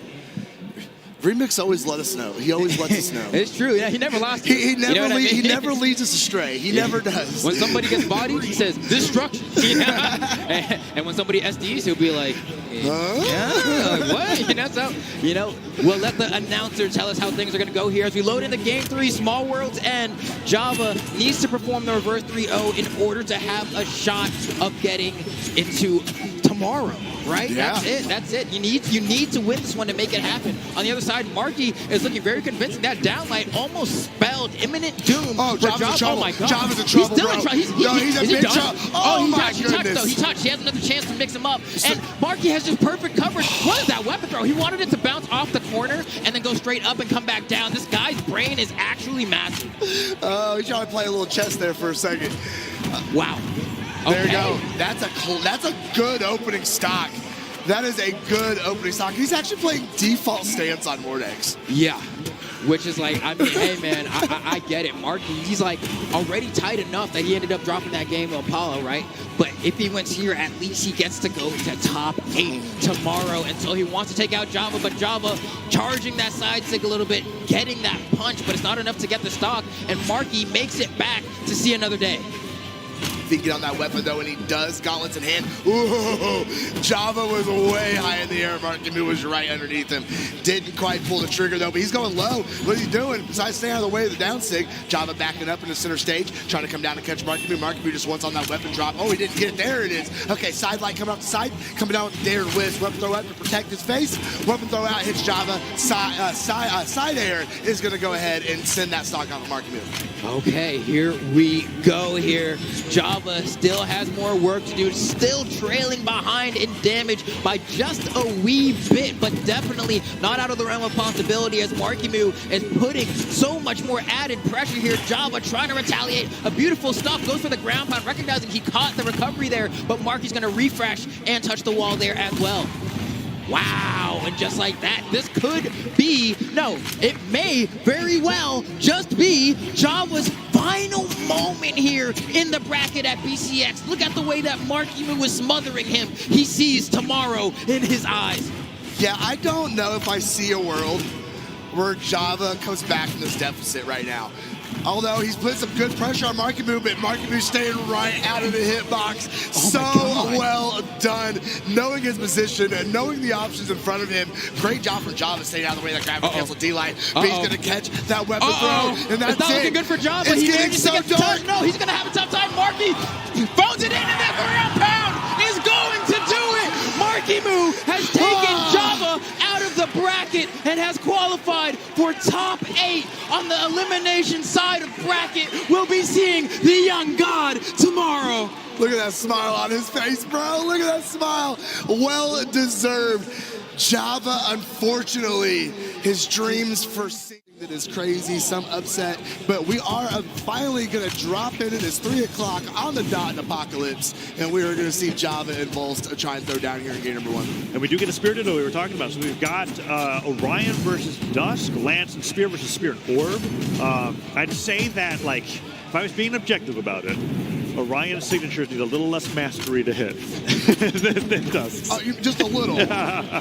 But you would be fooled into thinking that they were just as easy on both sides with how good Java is at the character. Yeah, so let's see what they're going to capitalize on. That's a hot take there, Tom. Sideline there hitting up from Wolf here. He's got a great damage lead, but Java's sticking on top of it pretty well. Nice dodge on the weapon throw. Java expecting that to hit so that he can get a refresh. Kicks him away. He goes in for the pickup side stick, gravity cancel, end light, does disarm him, goes in for that down ticket. That's what I'm talking about there, right? Reacts to the start of the move, but the range of it is deceptive and it hits right beneath the stage to be able to get the spike. It's always really satisfying when they're actually coming up on stage and you catch them at the top of it, where they thought they got by it, they got the top and thrown straight down. Ooh, but a side air from Wolf there will just catch Java jumping, and just like that, the lead that Java took goes right away. Okay. We are early, but we are completely tied up. That first stock literally didn't even matter. As that D-light when you land. Java's so excellent with the down sig there, even on the spear, was mostly on the orb. Not many characters have that sort of ranged down sig property. Yeah. I say the closest that comes to it is Rax. Yeah. On like Blaster's down sig. Yeah. Dusk is a little bit closer, but you get that extended range as like an anti-air that ends up being able to take Volst off the top, and Java takes the lead here 2-1. Oh, there we go. Nice catch to the D-light. Gets the D-light into recovery. He's going to go ahead and take it away. We got a game, Taza. I didn't see if Volst caught Java's dodge for that double D-light. Maybe he just called him out, but the double D-light was absolutely what he needed to get the range, to get the recovery. And then opens up the damage lead here. Volst could take game 1 over Java. He's not careful. Down light comes through. Side light and a nair will get the dodge. That means Java can go forward with 2 stairs in a row, but now he's low on jump. Side stick can knock him out. He has to go all the way up to the stage. Nair doesn't catch the landing, and Volst manages to make it back to the stage, not too damaged after his dodge was caught. No, that was actually really impressive. Java overextended, and he realized he overextended, and he did a really good job of finding his way back over to stage, staying out of the way of that lance. There we go. Orbit back in hand. Sidelight Sayer? Like, Java needs something here, but he's not finding it. He's just finding that lance in his face, finishing up with a neutral sig, and Volst going up 1-0 against Java. Okay, that's an incredible start for Volst going into the set. I'm talking about, I think it was like PR35 coming out from Europe, right? And when I was looking at this matchup, this is a qualifier to get into winner's side. I was not looking at this thinking that it was going to be this close, nor starting off with a Volst lead. So we'll see what Java's going to do here in game number 2. I did feel like Java had a commanding read on Volst the entire set until the very end. And then Volst was able to just get so much more off of his neutral wins than Java was. doing a really good job. The way that since the Lance buff that we got, being able to use that D with sidelight there. Yeah, it definitely is making a difference. Yeah. Since in the sets that I've seen since then. Volts with the weapon, though. He's going back over that Lance. It's been working out very well for him. Java, no weapon we found, but there we go with the spear sidelight. Ooh, he was going to stare in the opposite direction. And that's the sidelight downer that you were just talking about, right? And so for the folks at home that don't read patch notes, Lance gets a pretty reliable combo off of sidelight into down air from now on. The knockback on scaling is not too different. So Volts is using that to get a lot of bread and butter damage. Yes. And then his follow-ups afterwards are just a read on what he thinks Java's going to do next. And he's been succeeding more often than not. We'll see what he's able to do with the next sidelight that he connects. But so far, he's had a lot of pressure on the Java. And Java's just now able to make it back to the stage and get the down sig against the third one that he's hit like that so far. Last game, there we go. great edge guard. We saw that he had 5 signatures used with a 60% accuracy. And all 3 of the ones that hit were down sigs on both of the weapons. Well, at least we're finally starting to see this orb do something for Java. Yeah, spear picked up from Volst. Goes over the down lights. Not too much after that. Java dive kicks off to the side of the stage. Gets pogoed. His recovery, I think, got caught. But he manages to make it back, and Volst goes for the weapon throw, picks it right back up, and there's the nice little bicycle kick, gets the D-Light.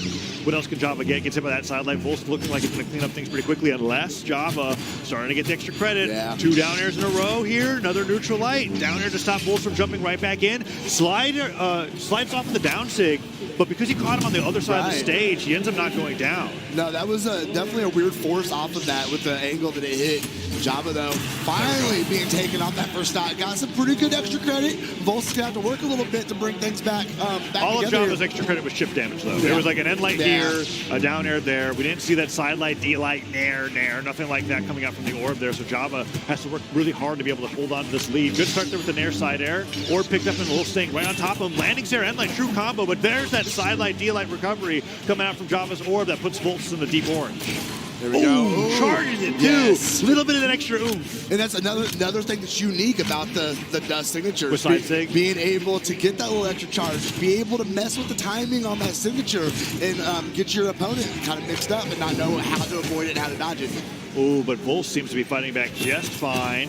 Sidelight nair recovery. Does dodge that recovery hitbox. Down sig jumped over, but Java immediately using that the lack of the end lag on that move to get an end light in as Volst tried to punish him with the landing. And now Java looks like he's solidly in the lead here in game 2. Yeah, looking a lot better. And he's been relying on the orb a lot more this game. I want to see the damage breakdown. Ooh, he hit him again. Java, somehow, even being red, makes it back down to stage. Sidelight that he reads Java trying to recover off the side of the stage, but Java goes in.